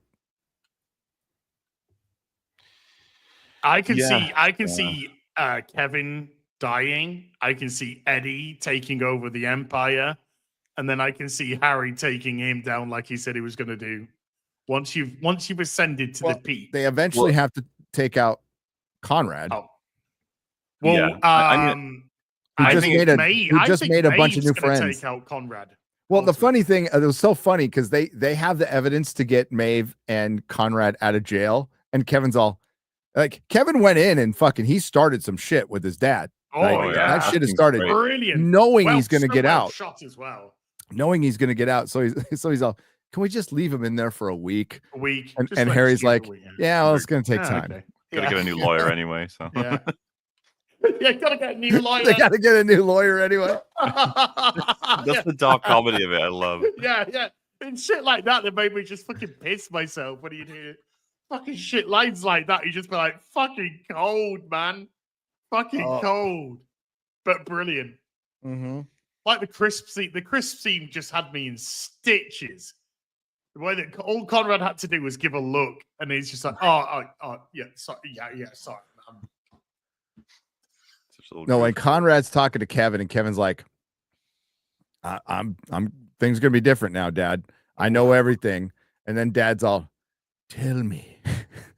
Is your wife is she still tight and wet? Did a Hannibal with it. Yeah. But you were right, because once I got past, because you sort of I wouldn't say you're sympathetic towards Conrad in the first 5 episodes, but you kind of think he's a lot better man. Like in The Gentleman, there's the kind of like, yes, the gangsters, but they've got a relatively high moral code. And in the first 5 episodes, you kind of see Conrad in one light, but then when he blows up Richie's wife, it's like that's the moment where you really start to see Conrad. Well, that wasn't. I thought that the point of that was that it wasn't him. It wasn't him. It was Maeve. Yeah. He just took the blame. He took the blame for it. Blame because he just took the blame for it. It's a real common trope, right? Because he doesn't want to look like he's out of control. And Yeah. Okay, that mate. Okay. But I mean, to be fair about his character, he doesn't give a fuck about what was in Ron. He's fine with it. He hates Richie anyway. Yep. Because I mean, this is what he wanted. Maeve just expedites what he really wants. Well, that whole scene between them in the prison, which I love that they just casually have phones. Because of course they do. Yeah. And the way after Kevin left, you sort of saw Conrad, I think, feeling a bit like, I think the worm has turned here. And then when he just goes out into general public and everybody's cheering him, then you kind of see, nah, Conrad ain't. He fucking loves it. Yeah. He's just like, look, I got a fucking army at my disposal if I need, right like that. I can have an army. The king of crime, that guy. Yep. So good. So good. Wow. Yeah, what a show. Absolutely phenomenal show. I think it's the best show I've seen in years. I do like it. I mean, you can compare it. I mean, with Gentleman is amazing TV series. It's not putting something down to say that you prefer this more. The Penguin was an amazing show, but to me, Mobland was just on a different another level. Yeah, It's on a different level. What a nice surprise! Came out of fucking nowhere. It did. And that damn overused "Sympathy for the Devil" song worked fucking great at the end. I thought the trailer looked okay. Yeah, the trailer, that shit was awesome as well. Dude, starting with Johnny Cash was just Johnny kiss. Cash is, come on. So this is a group. Mark Millar was talking about it. Ivan Atkinson is the producer, and they work with. It's a group with Guy Ritchie, and it's like it's a group of people who know what the fuck they're doing, and they're working with the same studio that produces Taylor Sheridan's stuff, 101 Studios. So that's why it's all under the. For one, seeing MTV pop up, MTV before every episode's weird. Yeah. But yeah, so now they're working with them. And yeah, the show is it's a lot darker and better. I love Landman, but Mobland's better. It's very similar to Landman, which is in production, by the way. We should get it by the end of the year. Hey, quickly before we move on, I want to get you like huge prop to fucking Toby Jones. Oh, he saved the police plot line so hard, big time. He he's so good. 180 that fucking. It's like they just. When they met under the bridge in the car, I was like, "She's dead. She's dead. She's dead. She's fucking dead. She's dead. What the fuck is she thinking?" Yeah, especially when and you and I are the only two people that know. No, like which is one person too much. Yeah. So, oh man, he was. Who owns me? Who owns you? Oh, you do, Richie. Like you always have. It's just like Yeah, he makes all of the because the police dialogue wasn't fantastic, and the actors, no offense to him, just not a high enough caliber. That it felt like a pause every time we got to the police plot line. So I was like, all right, we're having an off scene for now. But now that he's in it, it's just like, oh yeah, this is awesome. And what does he do next? Well, that's the thing, he hates the fucking Harrigans, so the police plot line's back up and running. It's not. Yeah, because he seemed genuinely gutted that Richie had been killed.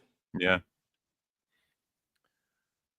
Ooh, so good. Oh, by the way, Eddie, when they do the open phone call to the Harrigans, and when Eddie goes on, yeah, I fucking killed him.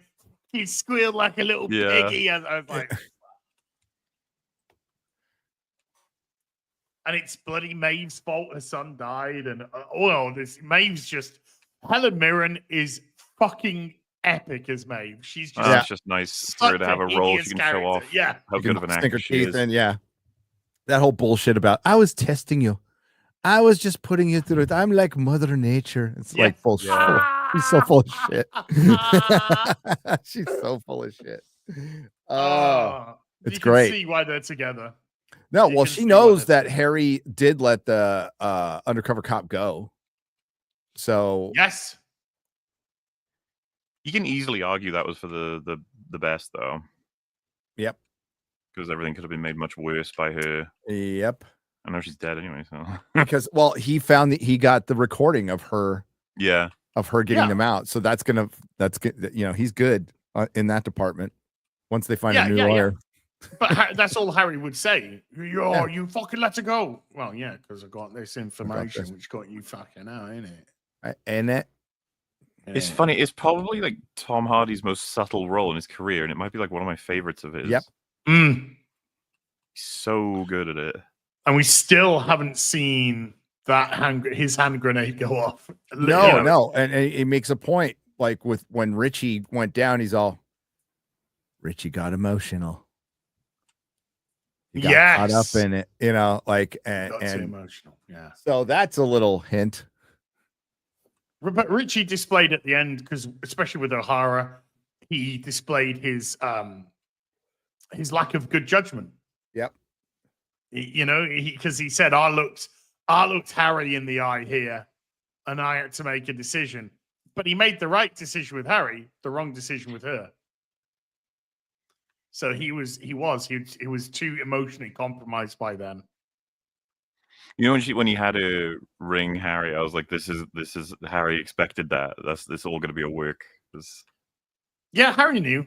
Yeah, I mean, the way he played them was just perfect. And she thought when she said to Rich, she's just like, "Oh, you know, I think we've found out who's smarter than who," because she was feeling emboldened again. She protected. Nah, mate.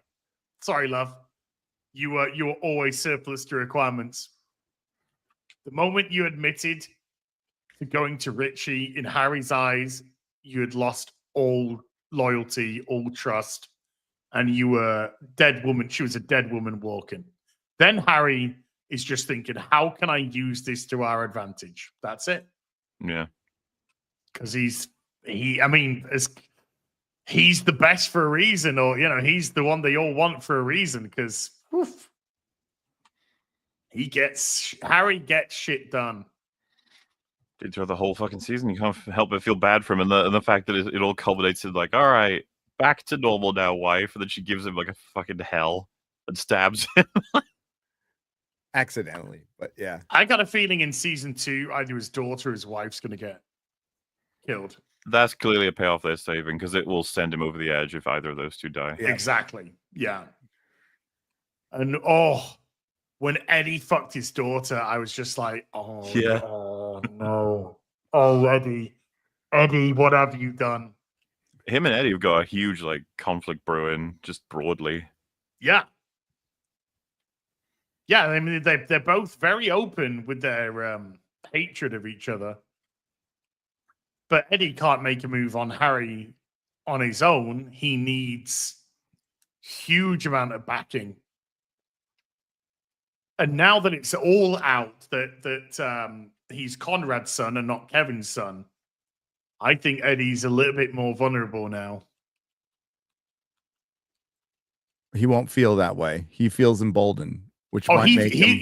Exactly. He'll feel emboldened. Harry has connections everywhere. It kind of gets lost in the later in the season. But remember earlier in the season, he calls somebody in the police station. He's like, "Give me this." You know. So he makes a point to sit down with Conrad and say, "I prepare for all eventualities," which is from Gentlemen. But that's what he does. He's like, "My job is to predict the future. It is to know things before you do." So Harry's pretty connected.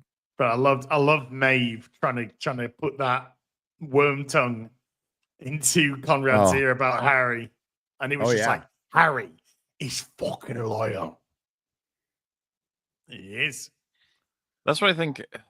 If maybe I'm being unfair, but I think that's why I prefer Mobland. It feels like there's more dynamics at play. Well, he said something very telling to Kat. He says, Kevin is my friend. He's never referred to people as friends. He's like, Kevin is my friend. And it's just, so that to me was quite a big thing.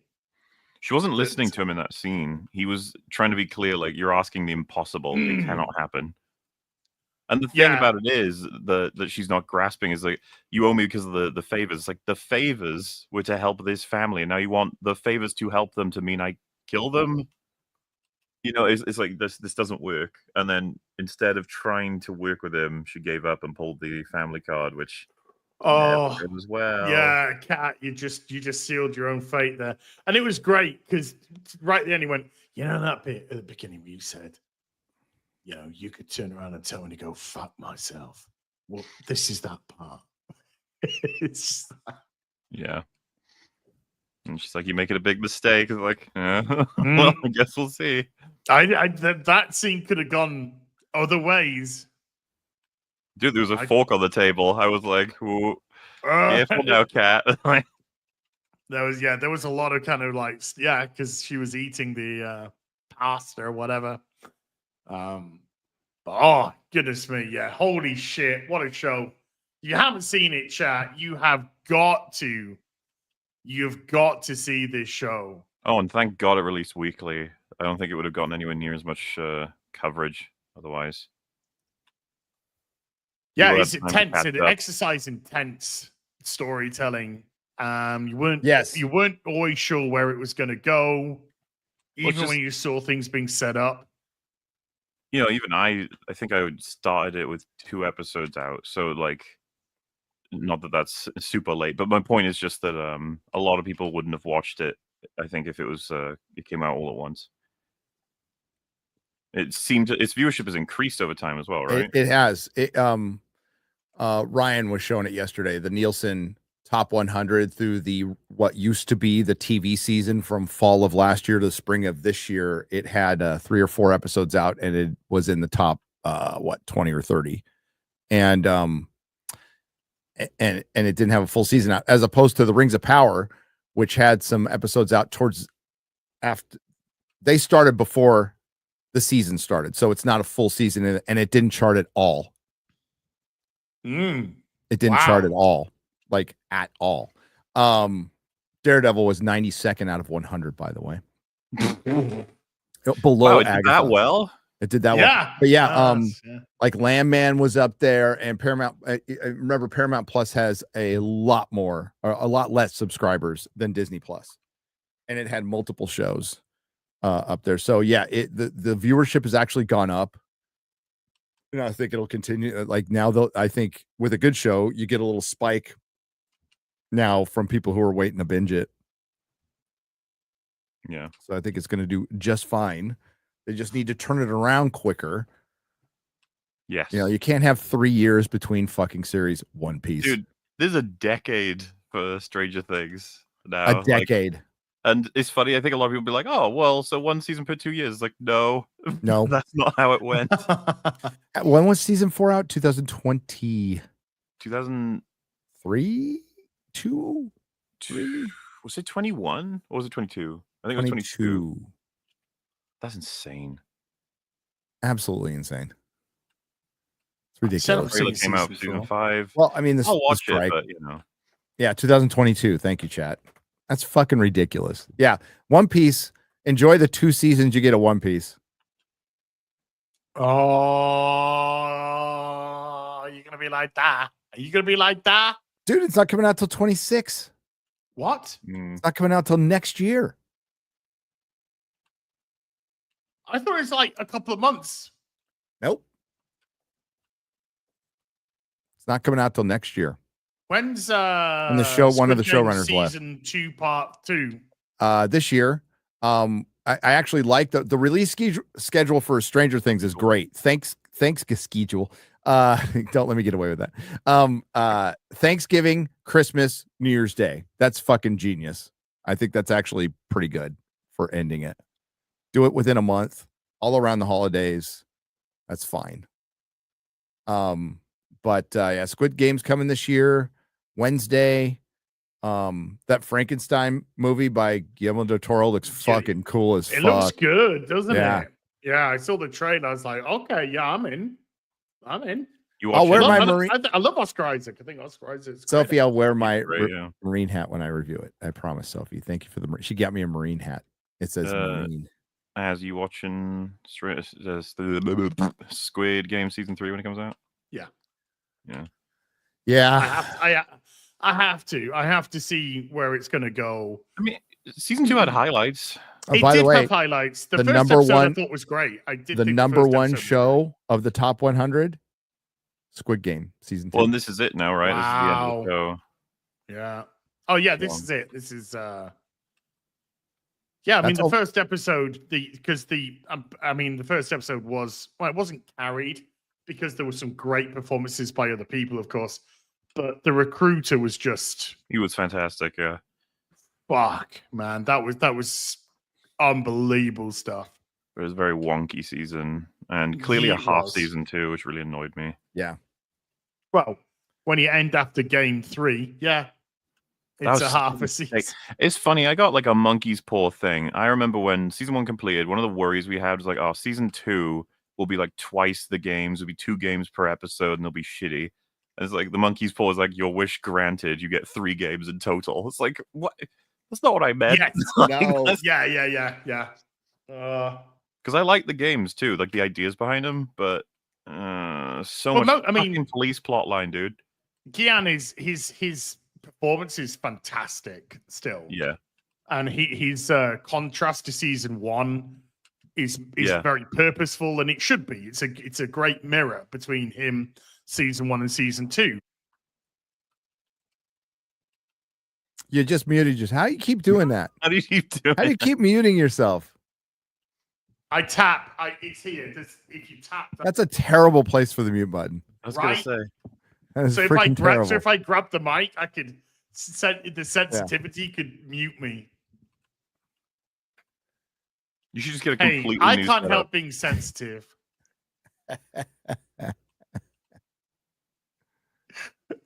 Could just mute myself. Full stop. Really. Full stop. But yeah. I thought it was meant to be June. Squid Game season 3.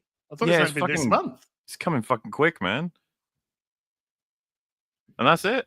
It doesn't feel like we're about to finish one of the most popular shows in history, does it? It's just like, No. I think they made a huge mistake. Season 2 should have been a full season, and then season 3 should be in a year from now, or whatever, right? Like, Yeah. That would have been. No. I But mean, this is it, right? Yeah, it's over now. well, they might do some kind of spin-off or whatever, right? Like, Oh, but yeah, this is it for this storyline. Whatever. The only will. See how person they who couldn't- manages to lose money on Squid Game was Mr. Beast. He's got another 2 seasons of that coming. Hasn't it lost an absolute? Yeah, that's what I thought. But then I saw that they've announced there's another 2, and I was like, oh, they must be fucking redoing the budget or something, because like I'm assuming you guys didn't watch any of that. No. It was handled. There's some good stuff in there, like just standard reality show payoffs that are fun, but morons. Like one of the last things that happened. So you get down from, I think it's like 1,000 players down to 10. Let's just say that by the end, or even 5. And one of the last things that happens, literally in the final episode, is we're gonna. If any one of you agrees, like to do this, flip a coin. If it's tails, you're out. If it's heads, you double the total prize money for everyone. Like everyone gets a chance of winning it. So at that point, it was 5 million. If they flip it and it lands on heads, it goes to 10 million. Now, because me and Fringo watched it, we were just struck by, you fucking idiot. The whole show was marked, because this is a surprise in the final episode. It's like, you marketed the show on being a 5 million reward, which is record breaking for any kind of like game show. And you fucking doubled it to 10, and you couldn't talk about it because it's an episode 10 surprise. And why wouldn't you, like, imagine they were working toward 10 million throughout the whole season, but that happens in the like penultimate game. It's like, what are you, that's like the stupidest move ever. And then of course, dude, people will work hard for 5 million. You don't need to make it 10 million. I know. Like, how does right? why would you just fucking blow another 5 million of your budget for no reason at all? And by the way, flipping a coin, watching it land on heads, and then doubling the money is very just for your audience member. You're like, okay, yeah, there you go. Because 5 million is already unfathomable for the average person to spend. Moving it to 10, you're like, okay, that's a lot of money twice. Like that's a super lot of money. So yeah, there's a lot of decisions like that throughout the show where it's just like, you fucking idiot. And I wouldn't be surprised if stuff like that costs them, profit, and that maybe they've made a deal of being like, we're not going to be retarded this time. We know how it works now. I don't know if that's what got them. And besides, to an extent, with some TV shows, they might be like, even if we don't make money, it's good for promotion, because Mr. Beast he's like, he gets the eye of the kids. He's hip. Look at him go. He's peak fire with the kids. So we'll get them watching Amazon. Somebody's got something to do with kids in that place for sure. Well, yeah, I think Mr. Beast is cringe as fuck. But from what I read, he's got another 2 seasons coming, which I don't understand, because the handling probably of that signed a seems pretty inept. 3-year Yeah. deal. Well, but that with seemed like Salky. new news compared to the fuck up of okay. season 1, if you know what I mean. We'll see. I don't know. But I Amazon- get entertained by watching average people betray each other for money. So Yeah. it's all good for me. Amazon needs they need to tighten those purse strings. They just lost Oh, a they will. fortune on Wheel of Time, lost a fortune on Rings of Power. They've dumped a load of money into Tomb Raider, which is all cancelled now. It's hard to just, when your parent company is laying off so many people, it's hard to justify optically, like when they did those layoffs. What did I say? I said it. What did everybody say? Well, just fucking cancel Rings of Power. You can pay those people. You know, it's a vanity project, and that's what Hollywood is scared to death of, is the people who are spending the most money now in Hollywood are tech companies. Now, one is an entertainment company, Netflix. The other two, one sells phones, one's a mail order company. That and they are vanity projects, and Apple spends a fuck ton of money. They don't make any money off that, and who knows how long they're going to be willing to do that. Who knows? The thing about Rings of Power is the second they cancel that is a huge admission of complete failure. And I just don't think they don't want to do it here. They're just like, no. They're gonna wait till like after season 3, and nobody's gonna care, you know. But like, we recognize that show should have been canceled like midway through the first season, like in the old days when they used to do that stuff. And that goes back to Doctor Who and why it went. Doctor Who has been shit for a decade. Yeah. Okay. Much. Even going back to the great Capaldi, like his stuff towards the end sucked. It was fucking terrible. So and Star Trek went on forever, and it's because they paint themselves in that corner. It's an identity politics corner. Optically, it'll look bad if you cancel this. So let's, it's still content. There's still 20 or 30,000 regular people who watch it. Yeah, still some people watching it. Yeah, so fuck it, But now, like, Tony Gilroy came out and said, I kind of like this dude. He's like, he doesn't give a fuck. He's done his job now, so he can say done his whatever job. So he's talking about Andor season 2, and he's like, yeah, well, streaming's dead. Disney didn't have the same money, but they didn't give me any notes, and they kind of left me alone. So that's great. But he just comes out and says, yeah, streaming's dead. And like, it's more than evident that Disney Plus is dead, and it'll just be folded into Hulu. It's just a matter of time. Yeah. But him saying that, well, that ensures that they are pulling the plug on Doctor Who, like 100%. Not, we all knew that anyway, but that absolutely ensures it. That's the one thing I think we'll get an announcement on is Disney pulling the plug on Doctor Who. I don't think we get an announcement that it's canceled. Rings of Power, they will announce it 2 years from now. It's followed in the footsteps of Wheel of Time in everything they've done. It's followed the steps in Wheel of Time and everything they've done. So this will be the final season. Dude, the epic conclusion to Rings of always Power. Meant to be 3 seasons. Yeah. They always. Doctor Who was always. Ncuti Gatwa just came out recently in a closing interview and said it was always the plan to do 2 seasons. It was always the plan to cancel the show from low ratings. He's always. It was always the plan for me to leave work in the middle of the week against my will, crying. Okay, chat. I'm gonna show you this again. I am not the only one drawn to this place. With each passing day, more converge upon Earth. Pilgrims await. Some already arrived. Others still walking paths they do not yet understand. This gathering intrigues me. They exist in the space between heaven and hell. Their choices now will carve the shape of their eternity.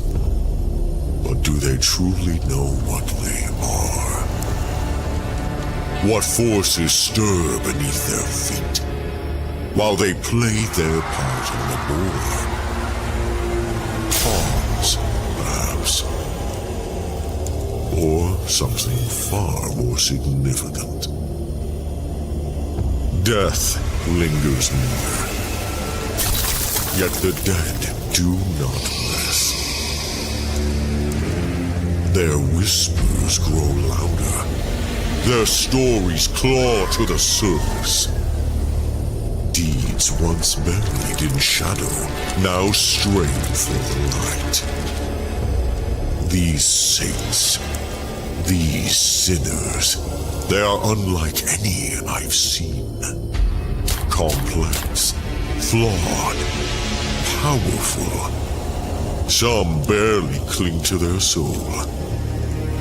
Others shine so brightly, I dare not look away. They have been chosen for what lies ahead, and nothing in this world or the next, will ever be the same. I must watch them. For within this fractured group lies the thread to a mystery far greater than they can fathom. And soon, it will unravel.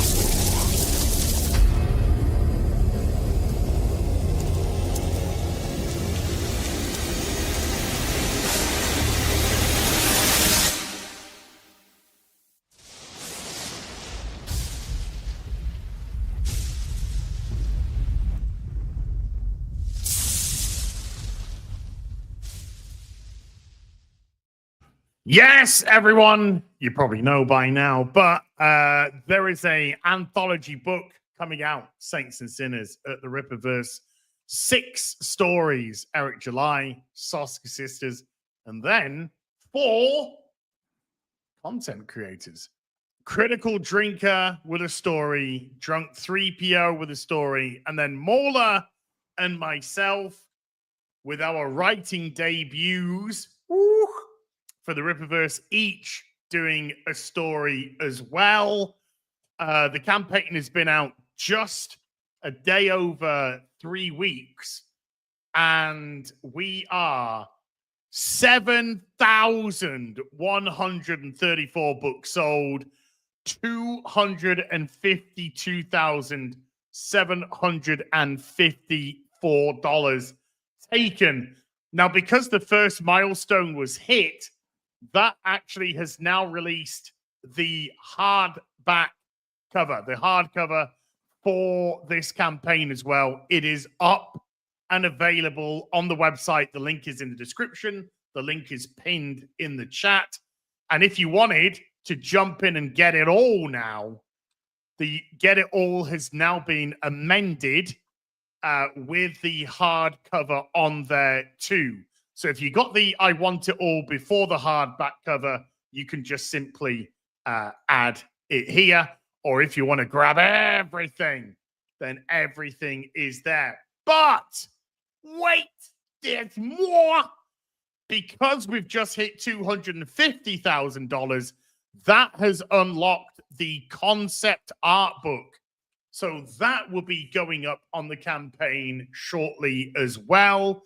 That will have a look at the behind the scenes images, the concept work of what we came up with, and having seen some of Morley's concept work for his story, his stuff's going to be great.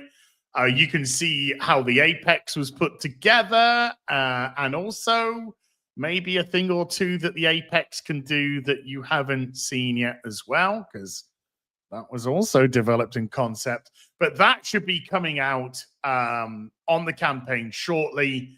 So please, if you want to support myself or Morley or both of us or everyone or the Rippaverse in general, please go to either the link in the pinned link in the comment section or in the description box down below if you're watching this later on, and support the campaign. Not tomorrow, but the Wednesday after, the Rip and the Silverback that's going to be on my channel is going to be a special, and it's going to be Rip and the Silverback with Eric, myself, the Soskas, Mola, Critical Drinker, Drunk 3PO. All of us are going to be on that stream doing a special discussion on Saints and Sinners. So that's a week tomorrow, Wednesday, the 11th. So huge thank you to everyone who has supported it so far. And a massive thank you if seeing this, you've gone off and also supported the campaign. So big, big thank you to everybody. Cannot wait to bring you this book. Very excited for you to read these stories. And yeah, I can't wait for you guys' feedback.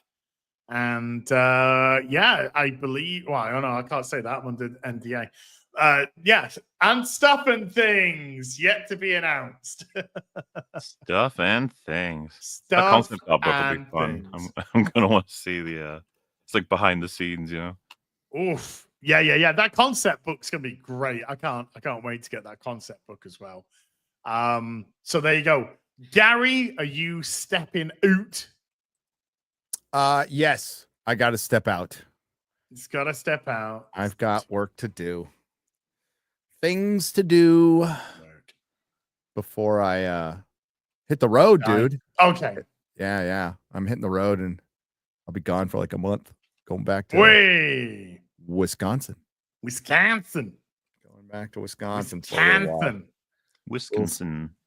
Yeah, and I'll be in Greensboro, North Carolina. Oh. Going to be in Vegas in a couple days. Lots of traveling. Getting ready for my book stuff. So yeah, soon. Yeah. That's but thanks for having me on. Sorry, I got to bail out early. Chat. You're okay, guest. I'm sorry to Mahler. Crazy getting Gary on this episode. I never thought we would. No.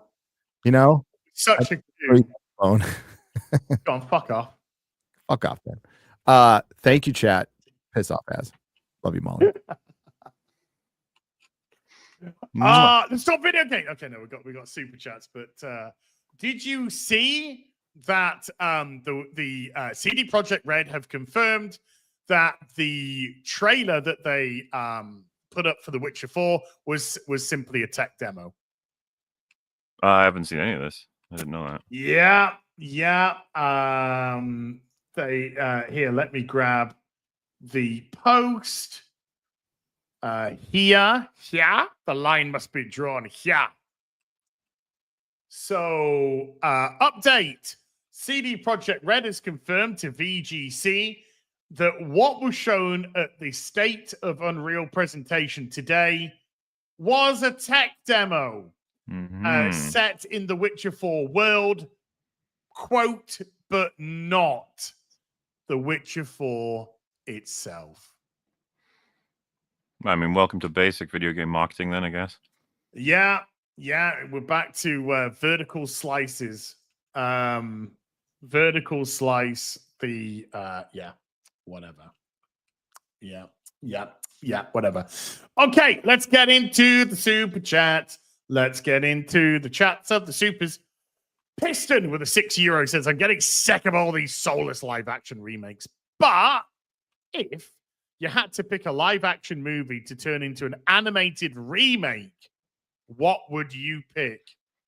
Do I have to pick a movie? Because there's actually something that I think would work. Go on. Well, okay, so first and foremost, this is assuming we have the best of writing, okay? Because otherwise I would never advocate for this. But you know how Firefly got fucked? Ooh. It's like, we could actually bring it back with the whole cast if it were really well animated and really well written. You could save it that way. Because they're too old now. And I don't like the idea of trying to cope with it and being like, oh no, they did standard adventures for fucking 20 years and nothing went wrong. It's like, So yeah, I feel like that's something that animation could save. But again, if they said, oh, so do you want that? I'd be like, no. Like I don't trust anybody to write that. So no. But I get that. Nikos Nis, maybe, with a €10 says, 1, Stranger Things Season 5 trailer dropped recently, and since it's in my top 5 TV shows, I want to talk about it. I love Season 1. Season 2's boring, and I really like Season 3, which was fun minus Hopper. Then it jumps to Mike. Hold on, that was 1. This. Okay, let's go to 2 with a €5. Season 4 is as good as Season 1, although there were some issues I had that could break the entire show if Season 5 doesn't fix them. My main concerns are 2. Okay. 3. The first it's I got you. Weird order. The first was the retcon that the Mind Flayer was mindless and controlled by Vecna. Thankfully, the VR game confirmed that they have a symbiotic relationship and the Mind Flayer had intelligence. 4. The second problem is Will. Will has become the worst character in the show, and his gay story made Mike boring. I don't care how gay the actor is. And then going back up to 5 and ending this one with a 20-euro. So, Nikos, massive thank you, dude. Mike needs to become the leader in season 5 as the story is set up. So far, the Duffer Brothers have resisted the woke tards and haven't made Mike and Will gay mates. However, if they cave in, it will ruin the entire show. Any thoughts on any of that? How much of Stranger Things have you seen? I saw season 1. I enjoyed it. I saw season 2. I thought it was shit. Correct. And I didn't see season 3, and I haven't seen season 4. So my takes on all of this is season 1 I thought was pretty excellent. I really, really liked it. Season 2 I thought was a garbage, like crappy copy. They tried to get a lot of the same payoffs. Duffer Brothers clearly fucking rushed it because they were like, we gotta go. And it got loads of praise at the time, but it was absolutely a crap copy. I did not like season 3. I thought it was a waste of time. The Russian base underneath the mall, as much as there's fun to be had with that, I'm looking for a bit more with Stranger Things. So I was like, well, it's pretty much dead then. Season 4 rolls out, and I think it was Gary who was like, Molly, you gotta check it out. And I was like, what? Really? And it's safe to say like Eddie was one of the big carries of that season. He made it so much more interesting. The metalhead character who gets dragged into the whole situation, which is pretty much secured that actor's career forever. I think that role in Stranger Things. He's practically shot up to A-list now. He's in, because he was in Gladiator. He's going to be in Fantastic Four. Fucking who knows what else. Yeah. Although Fantastic Four might shoot it all back down again. And compliments to season 4 that I think it's called Dear Billy is like what I think is the best episode in the entire series. However, I feel like the power of that episode is damaged somewhat by their choices in the finale, and I was not happy with plenty of other things that happened in season 4 to the point where I would just be like, season 1's definitely better. It's not even that close. The Duffer Brothers have fucking plenty of issues when it comes to constructing story, and I think in retrospect Stranger Things is kind of a sad story because they clearly didn't anticipate how popular it would be. They wrote the first season and then they were like, now what? And it's like, and they're like, well, you got to make more. I'm like, oh shit. So they just start doing all kinds of crazy insanity. And, season 5 is going to end it. I'll watch it. Probably talk to Gary about it. That'll be that. But I like it. But I saw a tweet that I think it was Robot Head and Drinker were talking about it. But someone said, like, Stranger Things is this generation's Star Wars.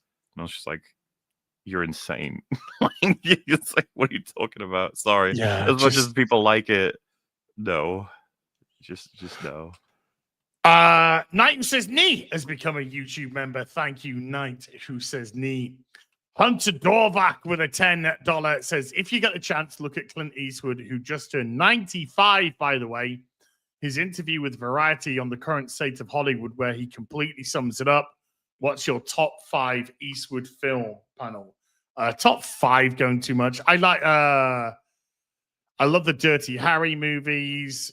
Escape from Alcatraz. I'm a big fan of that film. I love that. Pretty much any Western that he appears in, Pale Rider, you name it. Good, the Bad, and the Ugly. He's fucking phenomenal stuff. So, yeah, I wouldn't be able to do a top 5, but my number 1 for him is Unforgiven, and always will be. Unforgiven. Yeah. Wow. Altrans with a $5 says, hail the real BBC. Hope you guys are doing well. Recently got an original Thor 137 from my comic shop.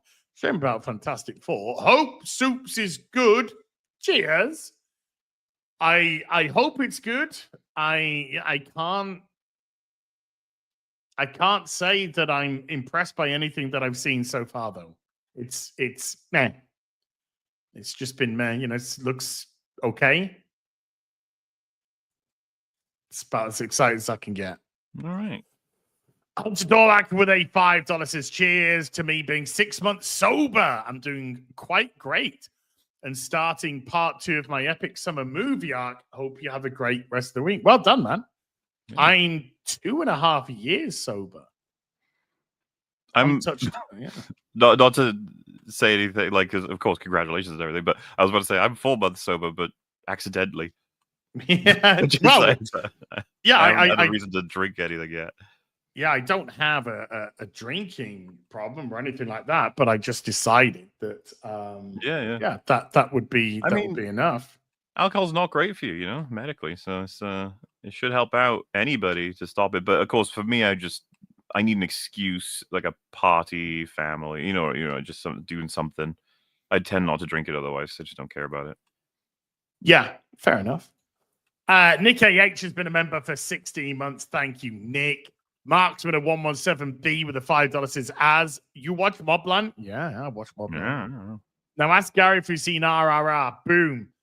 There's your counter to Gary for anything. Wait, Mauler, have you seen RRR? Yes. Shame him too. Oh, you have? Oh, well done. What do you think? Just it's a fucking what else would I think? It's a wacky, insane, hilarious, entertaining thing. Thing yeah.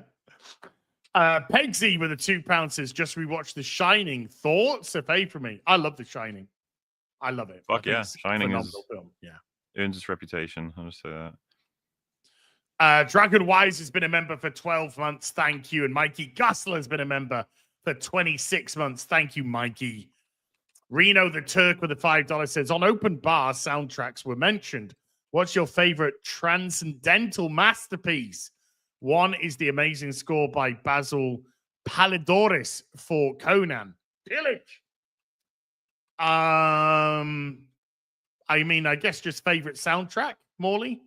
Oh, from like any movie, or yeah, I don't think you have to get transcendental on here, but just favorite soundtrack.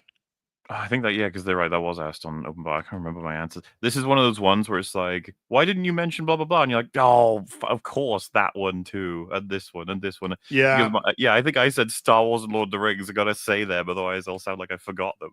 It's like they're amazing soundtracks, of course. There's too many. Yeah. I mean, obviously Star Wars, Lord of the Rings kind of go without say, really. If they're not there, then I don't know what's wrong with you. But things like, Batman 89 had an incredible soundtrack. I think Man of Steel has an incredible soundtrack. The Dark Knight, the Hans Zimmer, pretty much Hans Zimmer just does amazing stuff. Yeah. We got the soundtrack for V for Vendetta is phenomenal. RoboCops is incredible. Mm-hmm. John, anything John Williams is involved with. Gladiator is another one. Absolutely. The music in Gladiator is sensational. Yeah, there's too many to really go into. But it's awesome that soundtracks can be. A soundtrack can carry a film. It can really carry a film. GJJ's been a member for 39 months. Thank you, GJJ. Ben Mangarara with a $5 says, as what do you think of the Witcher 4 tech demo? I'm skeptical about tech demos and DEI, but I think the reveal was better than the last announcement. I haven't seen this tech demo yet, but as they said, it's a tech demo and it's not from the Witcher 4. So, but I've got my own fucking issues with the Witcher 4. So, based on what they've been saying. Bradley Scott's been a member for 5 months, says an 11.5-hour EFAP. Long man, good. Fiesta Cat has been a member. We were expected to be 5 hours at max. So you can imagine our surprise when I think after 2 hours we'd covered 2 minutes of the film. We were like, oh God, we might be in trouble this time. Pedro Pascal says Fiesta Cat for 11 months is as every character in the next Marvel film. AI could do it. # sweet baby.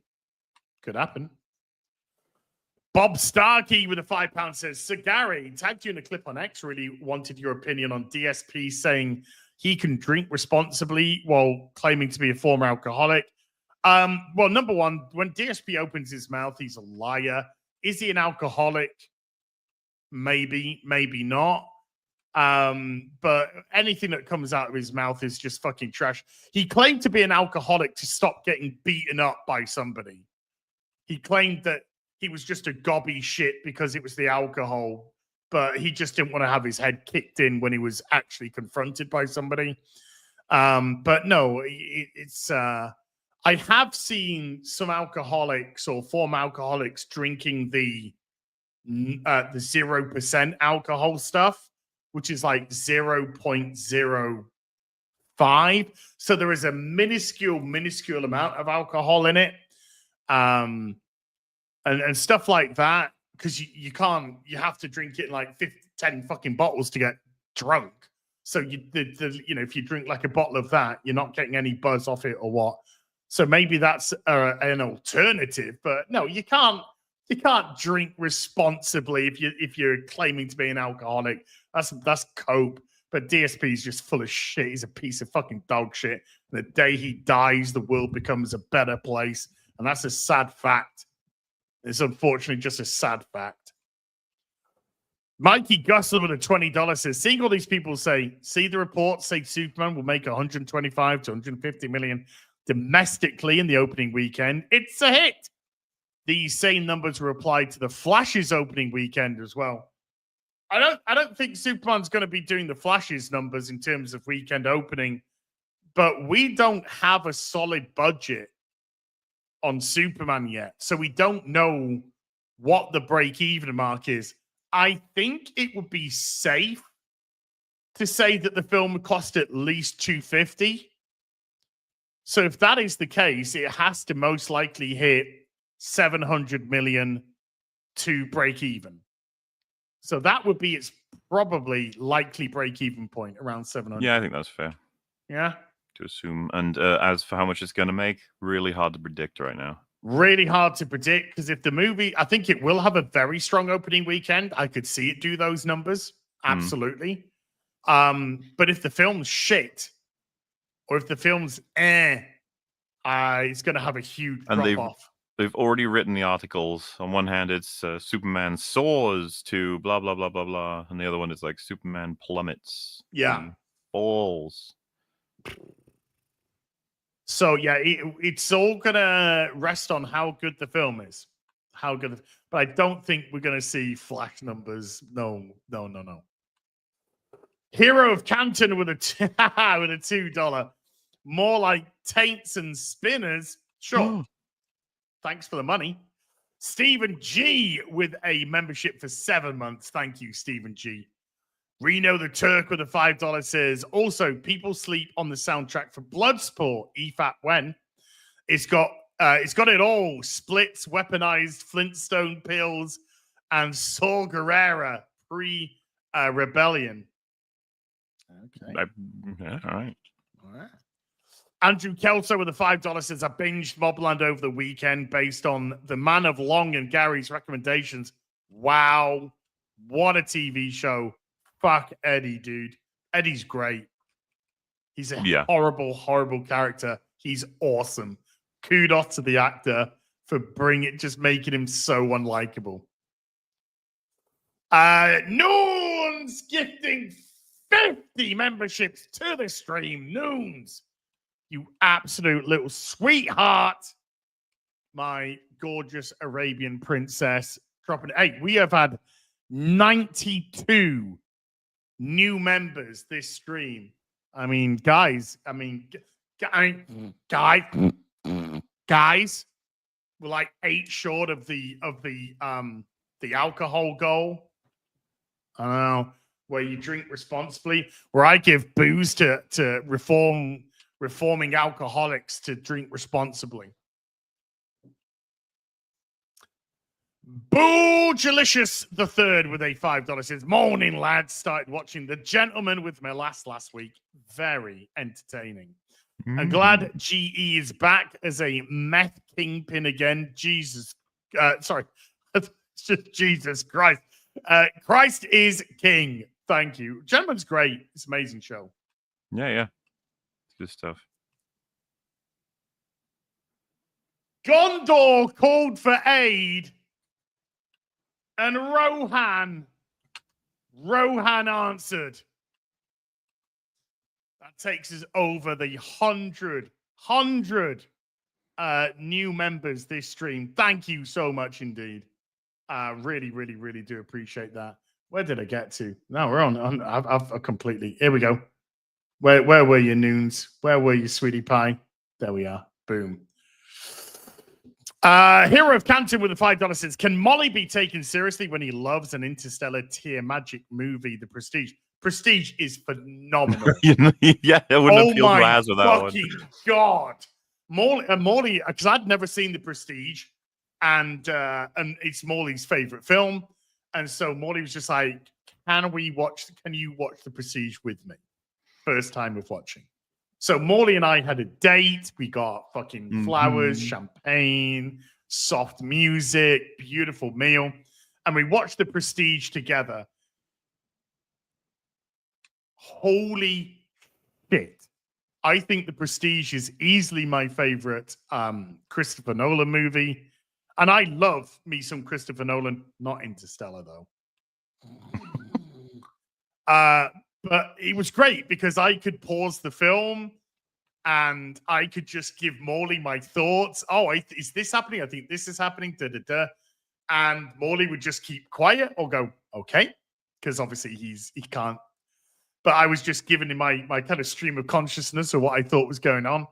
And it was, it's phenomenal. Absolutely phenomenal film. One of my favorite movies of all time. Easily. So good. Yeah, I mean, I adore it. It's no secret.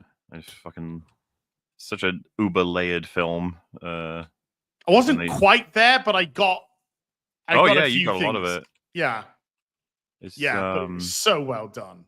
Well, a lot of what happens in the film for the basic magic tricks, they say like it's all happening right in front of you, and then the whole movie is that all the tricks are right on screen. You can see them if you're just paying enough attention.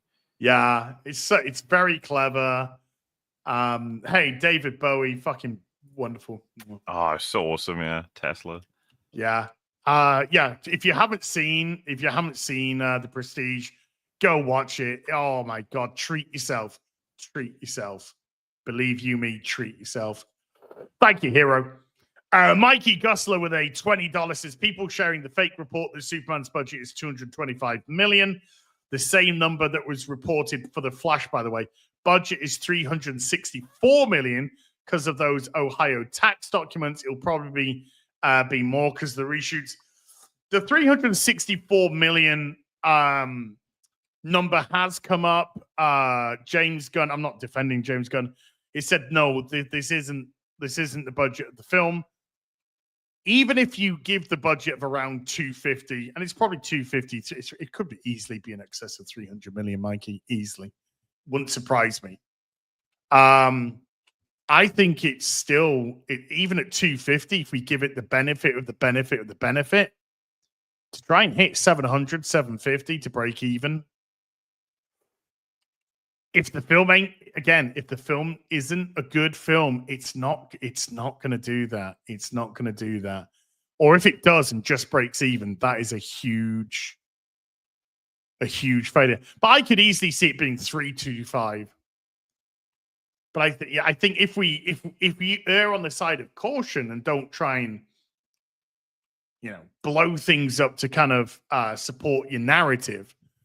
If we just err on the side of caution, I think it's already got a lot to prove to get to where it wants to get. Cole Hauser with a membership for 32 says, hello, Gary, Morley, and Az. If I could just turn white, just sure hope my BBC stays with me. Coffee? Yes.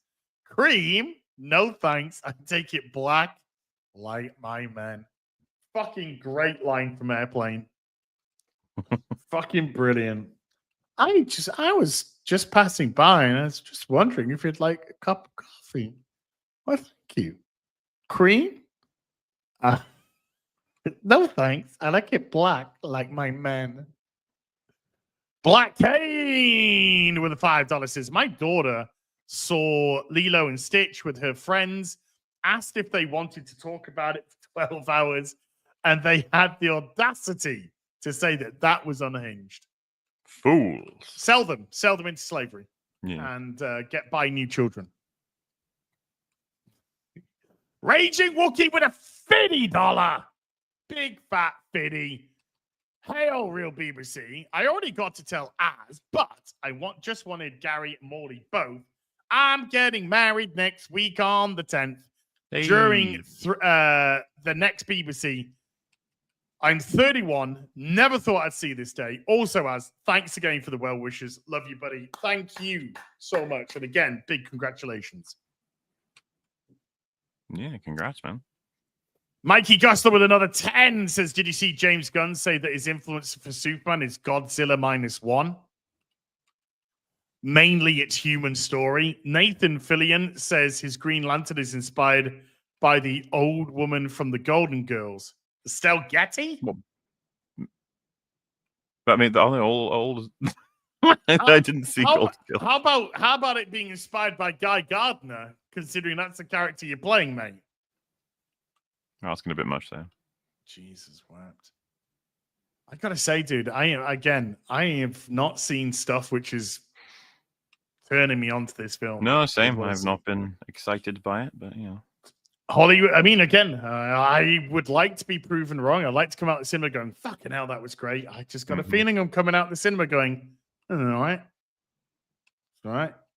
Hollywood's accountant with the $5 says, "Hey, gents, I had no interest in watching Mobland, but you guys talked it up so much, I decided to watch the first episode last night." That's part 1. Hollywood's accountant with another $5. So anyway, I'm on episode 9.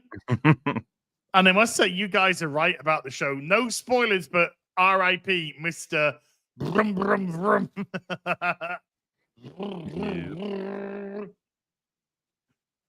Yes. Hopefully you zoned out during the spoiler discussion that we had earlier. But yeah, great. Oh, fucking amazing show. Big Ounce with a $10 says, sorry, he couldn't show last week. Had to deal with some formal stuff. So this is a doable week. I think it's meant to be personal stuff. Marvel and DC, Spider-Queen, and Black Cat versus Catwoman and Poison Ivy. Black Cat, Catwoman and Poison Ivy. No doubt. No doubt. Catwoman is far superior to Black Cat. Poison Ivy would just fuck up Spider-Queen. So that's an easy one. Malakot 63 with the $5 says Mattel Creations has Fifth Doctor and Ruby Sunday Barbie dolls coming out in August. I'm gonna buy me some. I'm not, shocking. Personally. Oh, by the way, so glad you found King Shark. Oh, I know. Yeah, he's safe. Mikey Gustler with a $10 says, Gary, I'm going to correct you. Peacemaker Season 2 takes place after Superman. People saying Superman will inspire the Justice Gang, but then in Peacemaker trailer, there's still bums. Yeah. Okay. Well, the good news is, Mikey, I won't be watching it. Methalus with a $5 says, I'm a little confused about the Mobland finale. Did Harry really just shrug off getting stabbed by his wife? Yeah, because he loves her. Yeah. I think that scene is quintessentially Harry. It's like, yes. And by the way, constantly trying to keep his cool and problem solve, gets stabbed, and he's like, right, okay. Fuck. Yeah. And then she's like, oh my God, I'm so sorry. He's like, no, don't worry about it. It's all right. It's all right. Don't worry. That's all right. You all right? And then that little, you have my full attention. You have my full him having a bit of fun finally, because that's the most significant wound he's probably had the whole season, and it was accidentally from his wife. There's a huge amount of irony there that I think isn't lost on him as a character either. Yeah, even getting fucking hit on the back with a hammer, he fucking shrugged that off. Yeah, which was scary. They deserve to tell more of this story. I really hope we get a lot more. Yeah, I also thought it really displayed that he is madly in love with this woman. Yeah, he knows he knows what an accident and an on purpose is. So even though he got fucking stabbed by her, he knows what an accident that was. But yeah, he's just like, she ain't fucking about either. And he's legitimately listening. A lot of the show, he's been, all right, darling, but I got to do this. Yeah, all right, darling, but I got to do this. This is the first time he's been like, okay, I'm sat down and I'm listening. It's like she said, right? After everything, it's supposed to be cool, chill, interesting news that he walks in through and just says, Richie's dead, by the way. Yay. Caleb Powell with the $5 says, as Molly, please play Expedition 33. It's one of the best games I've ever played. I completed it. It's phenomenal. It's amazing. The Act 3 bit, though, confused me, but in terms of the rest of it, phenomenal stuff. As you know better than several, you're one of like a few people who know how busy I am. I want to be playing Expedition 33, okay, and I probably will. I just don't exactly know when. I'm very busy doing things and stuff. Doing stuff and things. Calioth with a membership for 17 months. Thank you, Calioth. Larry Escher with a $5 says, Gary, missed you at Fan Expo, but got to meet QBG, Eric, Soskas, Theory, Snarky J. By the way, get her on FNT. She's finally watching Lord of the Rings. What? Finally? Every time she's on open bar, we all attack her for that. Christ. Getting around to it. Well, when I went to Side Scroller to make sure that fucking Craig knew. Fucking unbelievable. What, knew about Lord of the Rings? Well, he hadn't watched it, or he's just watching it for the first time. And I'm just like, when I said, I made sure he knew. I made sure he knew what a fucking bell end he was. Mm-hmm. Jesus, unbelievable. Calioth for the $5 says, why release the film if it's spoiled? Get insurance money and end up in a better place. Bankruptcy is not good enough. Full asset sales need to occur. Sellers the license for Doctor Who for a tenner. Jordan B with the £2 says, sack Kathleen Kennedy and hire RTD immediately. Well, she's going in October, so, when her contract runs out. Zeke Zion has been a member for 37, says, I see you guys writing books, waiting to be recognized. Feel great. Oh, what a line from Ironheart that was. Hero of Canton with a $2 says, whose moves are bigger, Az's or Boogie's? Sure. Lost for Words with a membership for 47 months. Thank you, Lost for Words. 47 months, dude. Appreciate that, man. Dark Knight Rider with the $2 says, oh my God, they killed. Yeah. It has become that. It's insane. It has. He's died how many times now? Fucking 4. X-Men 3, Logan, MOM. I'm trying to think of if there's another, like, any animated ones or whatever, but Patrick Stewart specifically, he'll probably die again, though. Yeah. Yeah, he'll happily die again for money. Razor Hammond with a $5 says, I'm getting married. Mauler, can you please say, I now pronounce you man and wife in your wonderful voice? Gary and Az can join too. I now pronounce you man and wife. I now pronounce you man and wife. Shouldn't it be husband and wife? Oh. I now pronounce you husband and wife. You may kiss the bride. You may slit the White Knight Leo with a $5 says, if they couldn't do Lilo and Stitch justice, they surely won't do Incredibles or Wall-E properly. Oh my God. No, of course not. Are you kidding me? Name a fucking time where they make fantastic decisions. It's just like the best you could do is decades ago. Dude, I'm George C. Scott in the cinema right now. You know what I mean? Of course I do. Okay. I've seen movies and TV. That's me right comics. now. I'm just George C. Scott in a cinema. They won't be able to do Syndrome. Dude, the only thing they'll do Syndrome properly is if they sit down in front of it. Alex Shepard with a 14 Canadian says, Az and Molly, you listened to Gary when he said watch Mobland. Please listen to him when he says watch the Venture Brothers. The best cartoon ever made. Eat the pennies, quiz boy. 100 delicious pennies, Sphinx. Well, but see, that is on the list, as with I've got loads of things on my enormous list to watch, but the difference with Mobland, of course, is it's like coming out in real time and something that we can talk about on the show.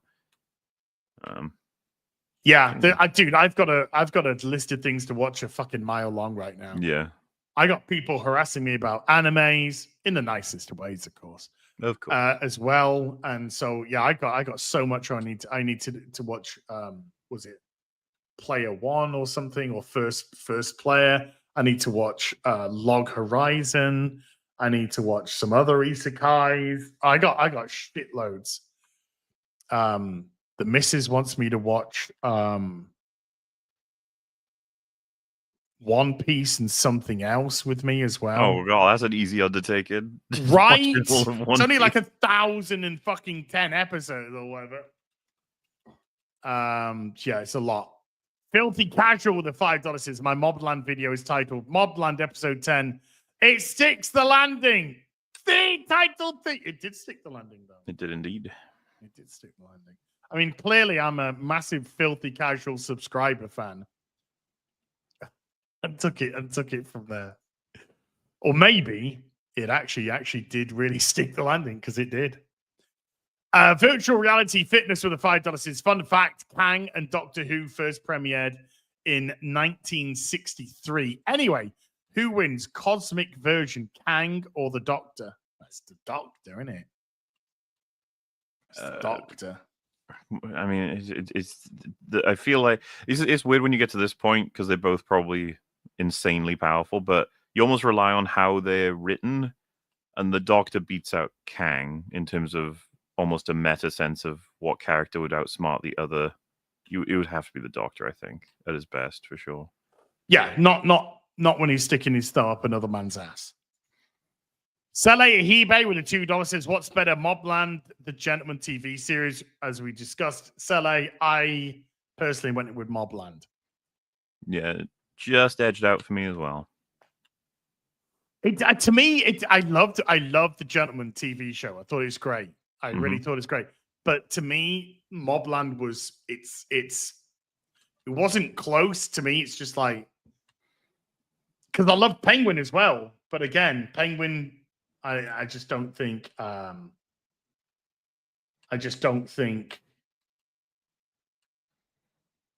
sorry. Okay, no, just got an email, which I need to tend to afterwards, but it's good.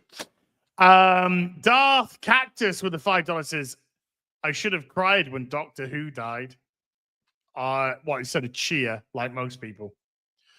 Dr. Chaos with the 25 Polish says, this Doctor Who episode is pure cringe fest, and I wanted to play Russian roulette with full clip.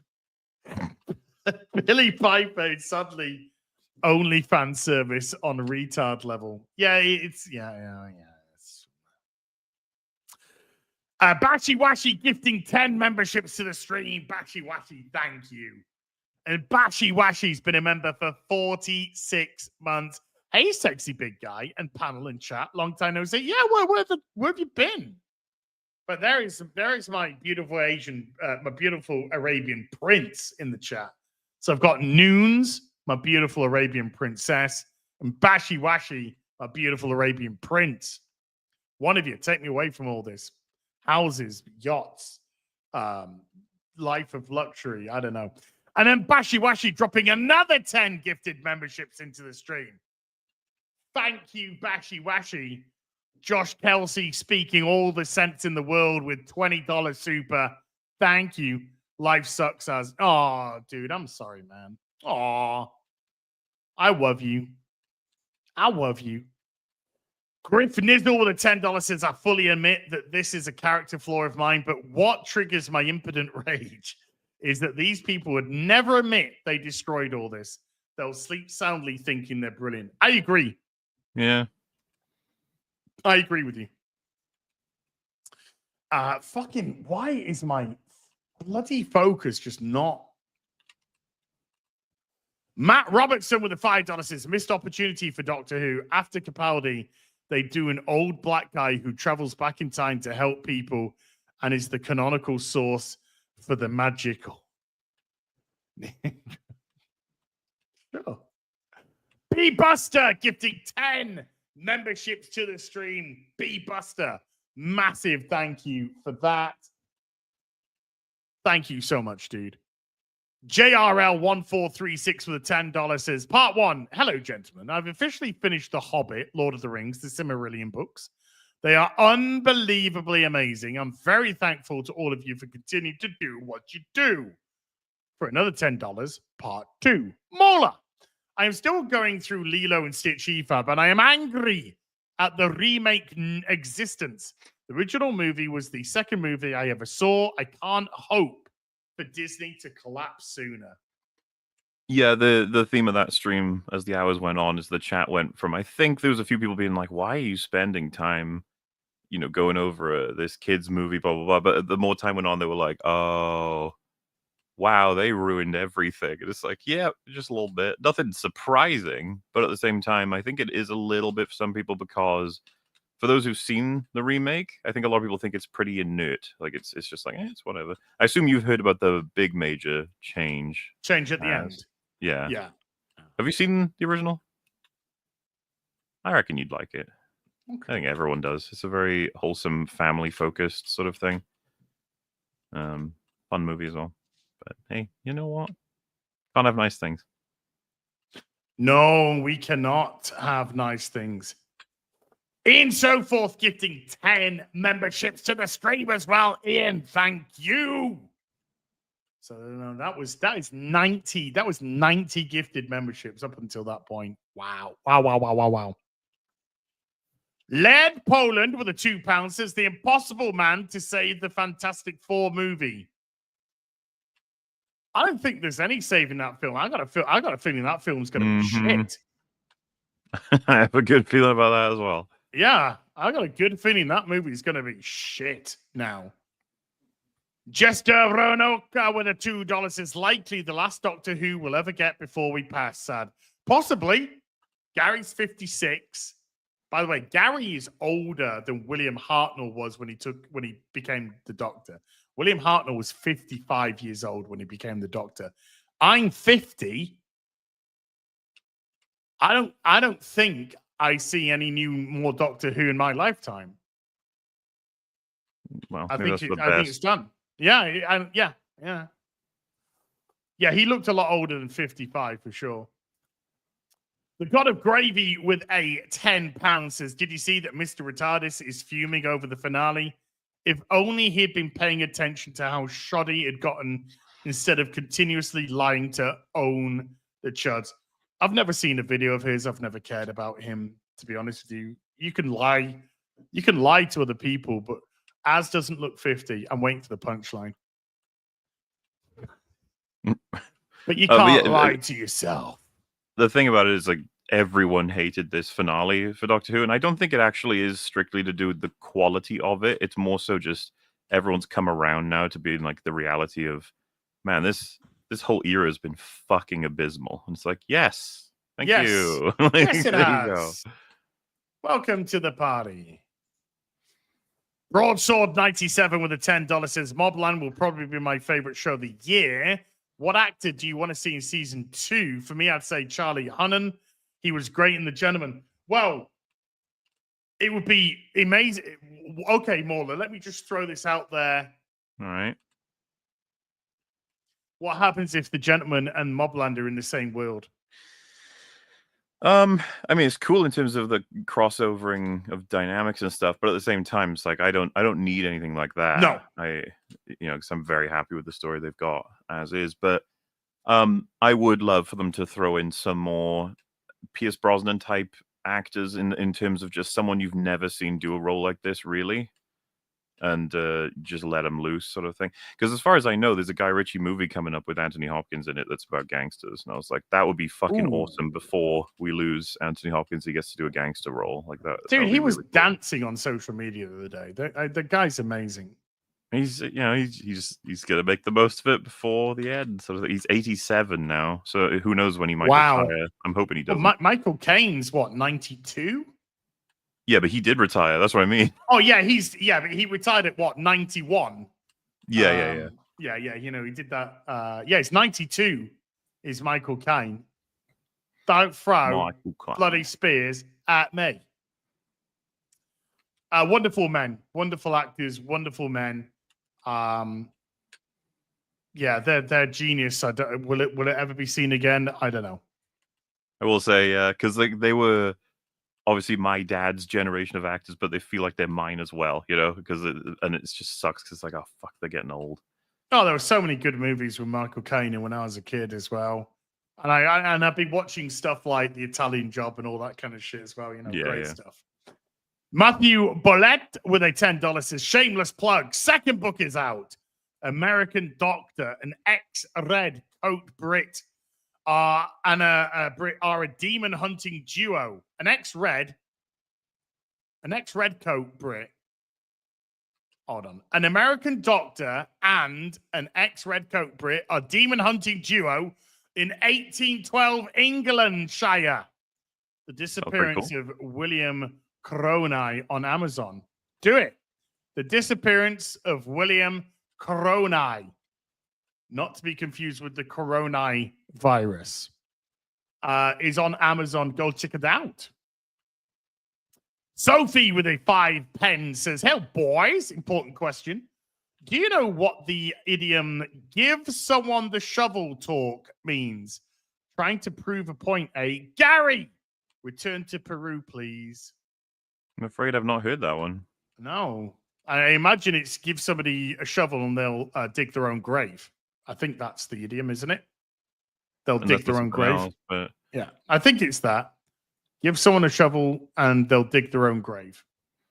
It is kind of funny whenever you use an idiom that someone who you're like friends with and stuff has no idea, never heard of it before, so you realize how silly it might sound.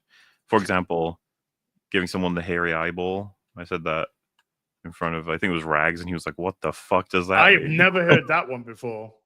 Oh, there you go. Okay. Yeah, plenty of people haven't. I was just like, oh, it just means like you're keeping an eye on someone because you think they're up to something, sort of thing. Oh, okay. The hairy eyeball. Okay. Yeah. PKE, the 198 with the $10 says, "Gary saw Better Man on a plane. I shared many of the same demons as Robbie, and the duet had me bawling next to a stranger. But according to Bond Media, because I'm not a monkey, I can't relate." Brew Joe with the 10 Australian says, "Hey, Gazman, Kristen McTiernan, the nonsense-free editor, made a great video supporting your book and publisher. Might want to watch it and answer her email." Okay.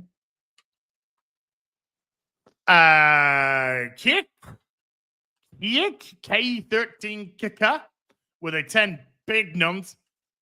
I also stopped watching Open Bar because Mark Miller's glazing of gun. Brilliant filmmaker. What has he done? Who says, today I'm going to watch Guardians of the Galaxy 2 or Slither or Super? Nobody. Overrated as fuck. Well, I mean, I don't blame anybody for believing that about James Gunn, right? He's very positive about him. I feel awkward about this because I've become extremely negative on James Gunn over the past few years. So I'm just like, hey, it's whatever. If you really love his movies, then you would obviously have a pretty good opinion of him. Yeah, but I mean, I've seen Guardians 1 twice. I'm a big fan. I think the first one's awesome. I've seen Guardians 2 twice.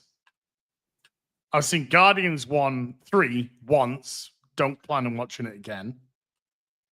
Never seen Slither. Saw Dawn of the Dead, where he was the screenwriter. Did enjoy that. I saw bits of Peacemaker. It was dog shit. I thought so too. Utter dog shit. Yeah. So I'd say he's not my premiere by any stretch. Reno the Turk with the $5 says, I think he said he Brendan Gleeson the Doctor. No, he raped him. It's just what if Brendan Gleeson ever knew that that's something that people say? Poor guy. Magnum North with the $10 says, the BBC made a female Matlock. Somebody please put me down. Of course they did. B Buster with a membership for 30 says, I was done with Doctor Who after the 3rd episode of Capaldi. Haven't watched any since. That is a fair place to end it. I did like the stuff with Missy in the next season, his final season. But Deep Breath it's a phenomenal episode, that is. And Capaldi did make a lot of. Who wrote that? Deep Breath. Yeah. I'm gonna say Moffat. I think it was Moffat. Deep Breath, Doctor Who. I'm pretty sure it was Moffat that wrote it. Writers: Stephen Moffat, Chris Chibnall, Mark Gatiss, Toby Whitehouse, Richard. Okay, I think no, that's just the Doctor Who the series, era. probably. Yeah. So let me get this specific episode. Stephen Moffat, Robert Holmes, and Malcolm Holt. All right. It's phenomenal. Deep Breath is a phenomenal episode. I love it. Disaster Area with a £5 says, unlike RTD's Doctor Who, Guy Ritchie knows what the audience wants and is putting Maya Jama in The Gentleman. Lol. Is that hold on. Maya Jama. Oof. Yeah, you know. Mm-hmm. You know, man. No, Guy Ritchie. I mean, there's not a Guy Ritchie film I hate. You seen Aladdin? No. That's a Guy Ritchie film. Let's be honest. That's a money film. That's just a money film for him, so he can go off and do what he wants. But even I'm not a huge fan of the Sherlock Holmeses. His Sherlock Holmes, but I think they're highly watchable. Highly watchable. So, Swept Away, is that the one with Madonna? So, yeah, we don't talk about the Madonna period. I don't think he wants to. Lou Head Bland Whale with a $20 says, Ona means fuck them kids, cause you're a good man, Ethan. Vingbo Raggins. No, that's like 4 different references in one. I'm proud of you. I'm lost in that one. It got to a because Ving Rhames is the voice of one of the characters in the original Lilo and Stitch. Yeah. And they pretty much got rid of him entirely, like that character. And so we're just making memes that relate to like Mission Impossible. Gotcha. Okay, yeah. I was going to say, I thought it was a Mission Impossible. You got to give up those kids, Ethan. They got to go to the state, Ethan. Fuck the family unity, Ethan. Yeah. Mechanism Studios with a $5 says, if done well, what character would you like to see a movie/series of? I'd pick a Batman or Red Hood series. Any news or plans on the intro songs? Any news or plans on the intro songs? Yeah. No, not yet. Not yet on that. This is right now. I don't want to see a series on anyone. I know you said he's done well. Let me not go with an obvious. Let me have a think. I would love to see Sherlock Holmes taken again. I'd like to see some really good Sherlock Holmes again. Not Moffat stuff. I'd like to see some proper time period Sherlock Holmes. Yeah. That would get me. Shindo Versus with a $10 says, imagine if they put out a Doctor Who one-shot where it reveals John Sim as the master at Disney offices wearing mouse ears watching the finale of Nurse Watt and says, the Time Lord victorious. I mean, let's just be honest. That's probably already happened. Gwen River with a $10 says, Mauler, when are you going to play Night Rain with Az? He needs an awesome team. What's the verdict on that? You did play it a bunch, right? I'm having fun with it. I'm having a lot of fun with it.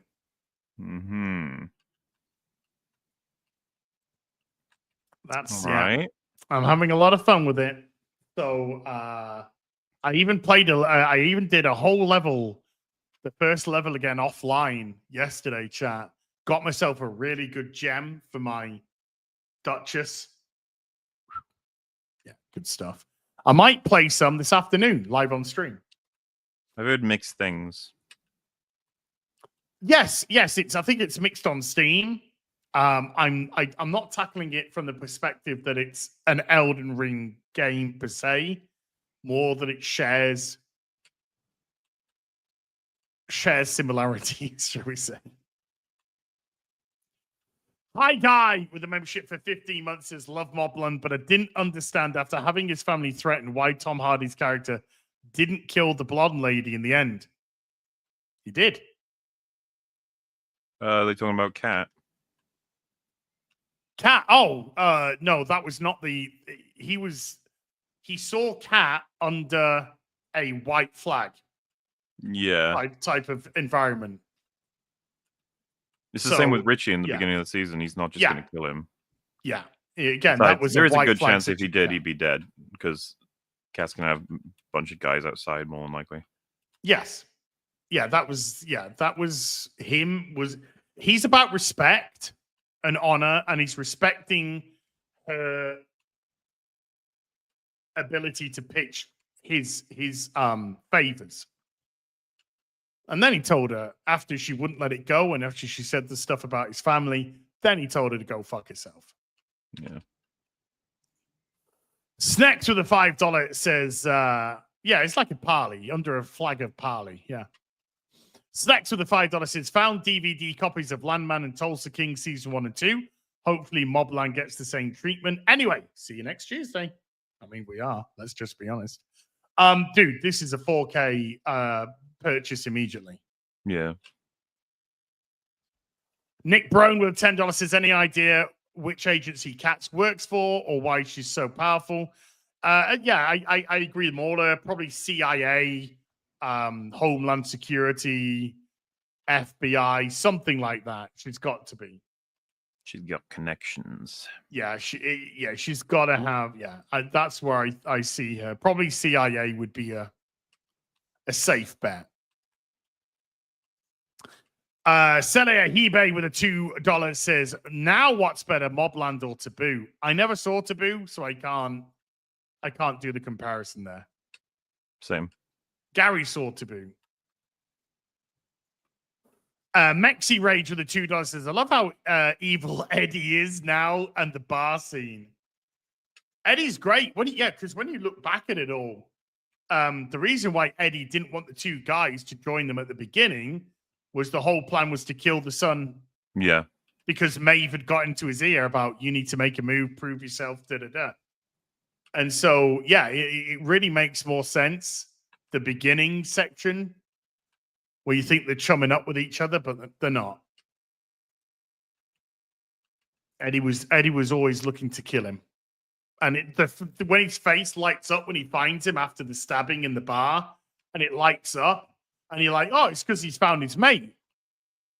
No. Nope. It's because he's found the opportunity to kill him. So, a lot of that makes sense. Like, Eddie is a horrible, brilliant character, and I'm so glad they didn't kill him.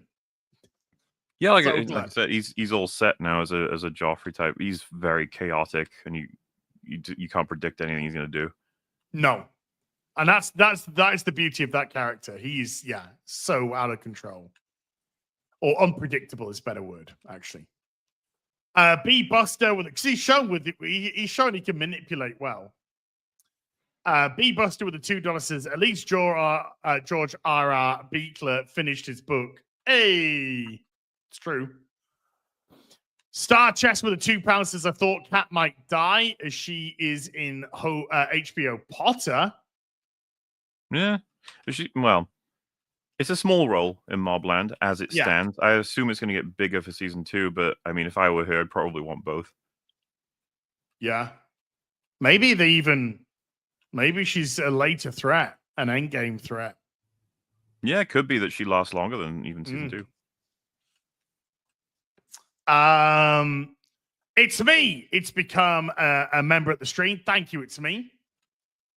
Lazarus with a 2 Canadian says, damn boys, gonna have to rewatch this again. I think I'm gonna rewatch it all again because it was so good.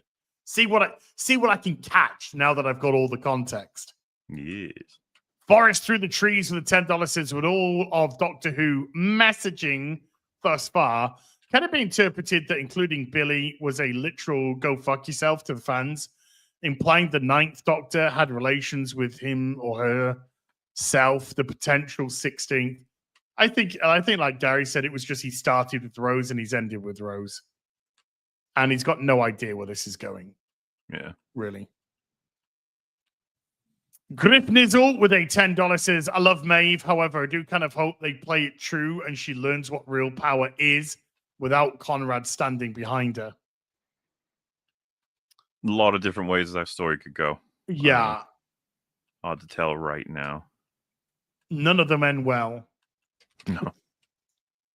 Chris from Michigan with a $10 says, would the Skinamax version of the war between the land and the sea be called Fish Fingers and Custard?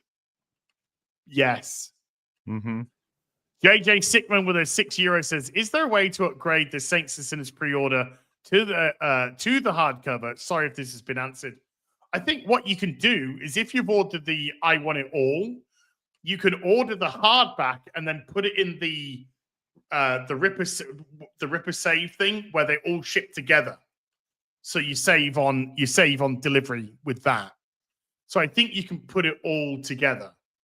But yeah, you'll have to at the Ripperverse people on social media or drop them an email about that. But I think that's a way that you could do that. Or if you want to cancel an order off so you can get the hardcover, ask if you can do that, if that's also what you're asking. Kalioth with a $2 says, Az needs to watch Solo Leveling before Squid Games. Yeah, Sally at eBay wants me to watch Solo Leveling as well. Mr. Burger with a $10 says, Gary, at some point between now and the end of the universe, I will deliver you and Melissa a proper size t-shirt. Great to meet you at Fan Expo. Watch Mr. Burger Goes to Prison tune on YouTube. There you go. Mr. Burger Goes to Prison on YouTube's.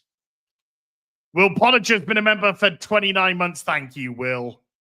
Discat Matt with a 9 months says, God bless you guys with excellence. Thank you. Alan Mack has been a member for 26 months. Thank you, Alan.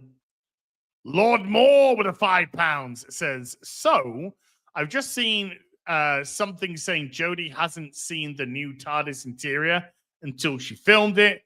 Not even she's been watching the show. No, she never did. She never did. She's never given a shit. TJ Crink has been a member for 3 months. Have you watched Mobland yet? Of course. Yes.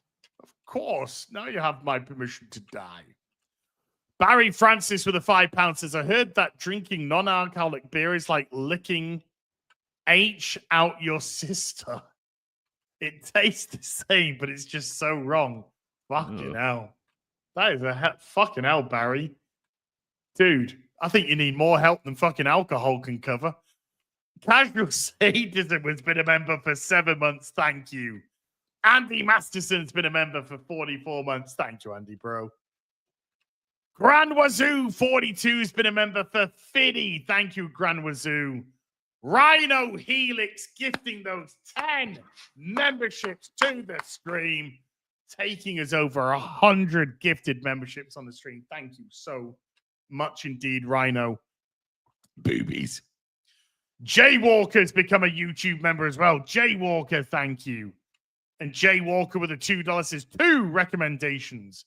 ReZero and Summertime Render. Okay, I'll add them to the list. Although I do have a hot toy. Well, not a hot toy. I do have a 1 in 6 of the Maid from ReZero. Just saying. Statters with a membership for 17 months says, what's the clay clads? How are we? Just picked up my Saints and Sinners now. Got the hardback and a Mauler cover. Sorry, lad. I mean, it's a matter of taste. In your case, bad. But, it's all good. It's all good. Cover A. Betrayal. Dude, I'm just fighting my own corner here, man. Fighting my own corner. JJ Gosling has been a member for 30 months. Says, a shovel is useful. I can dig a hole, beat you to death, then bury your body. Look at my daughter again. I get out the shovel. Got it? Yeah, all right. Jesus Davila with a $1 for the hot dog. Kuhaku has been a member for 18 months. Thank you. Gatekeeper's been a member for 10 months. Thank you. And Lazy Titan with a $5 says, no child Time Lords. 50th anniversary. Did you ever count them? Who? How many children were on Gallifrey that day? 2.47 billion. So you did count. It's okay, dude. They don't need to know their own stuff. Well, that's Gallifreyans. That's not Time Lords. Just fuck them out. Fuck them out. Not you, them. Not you, them.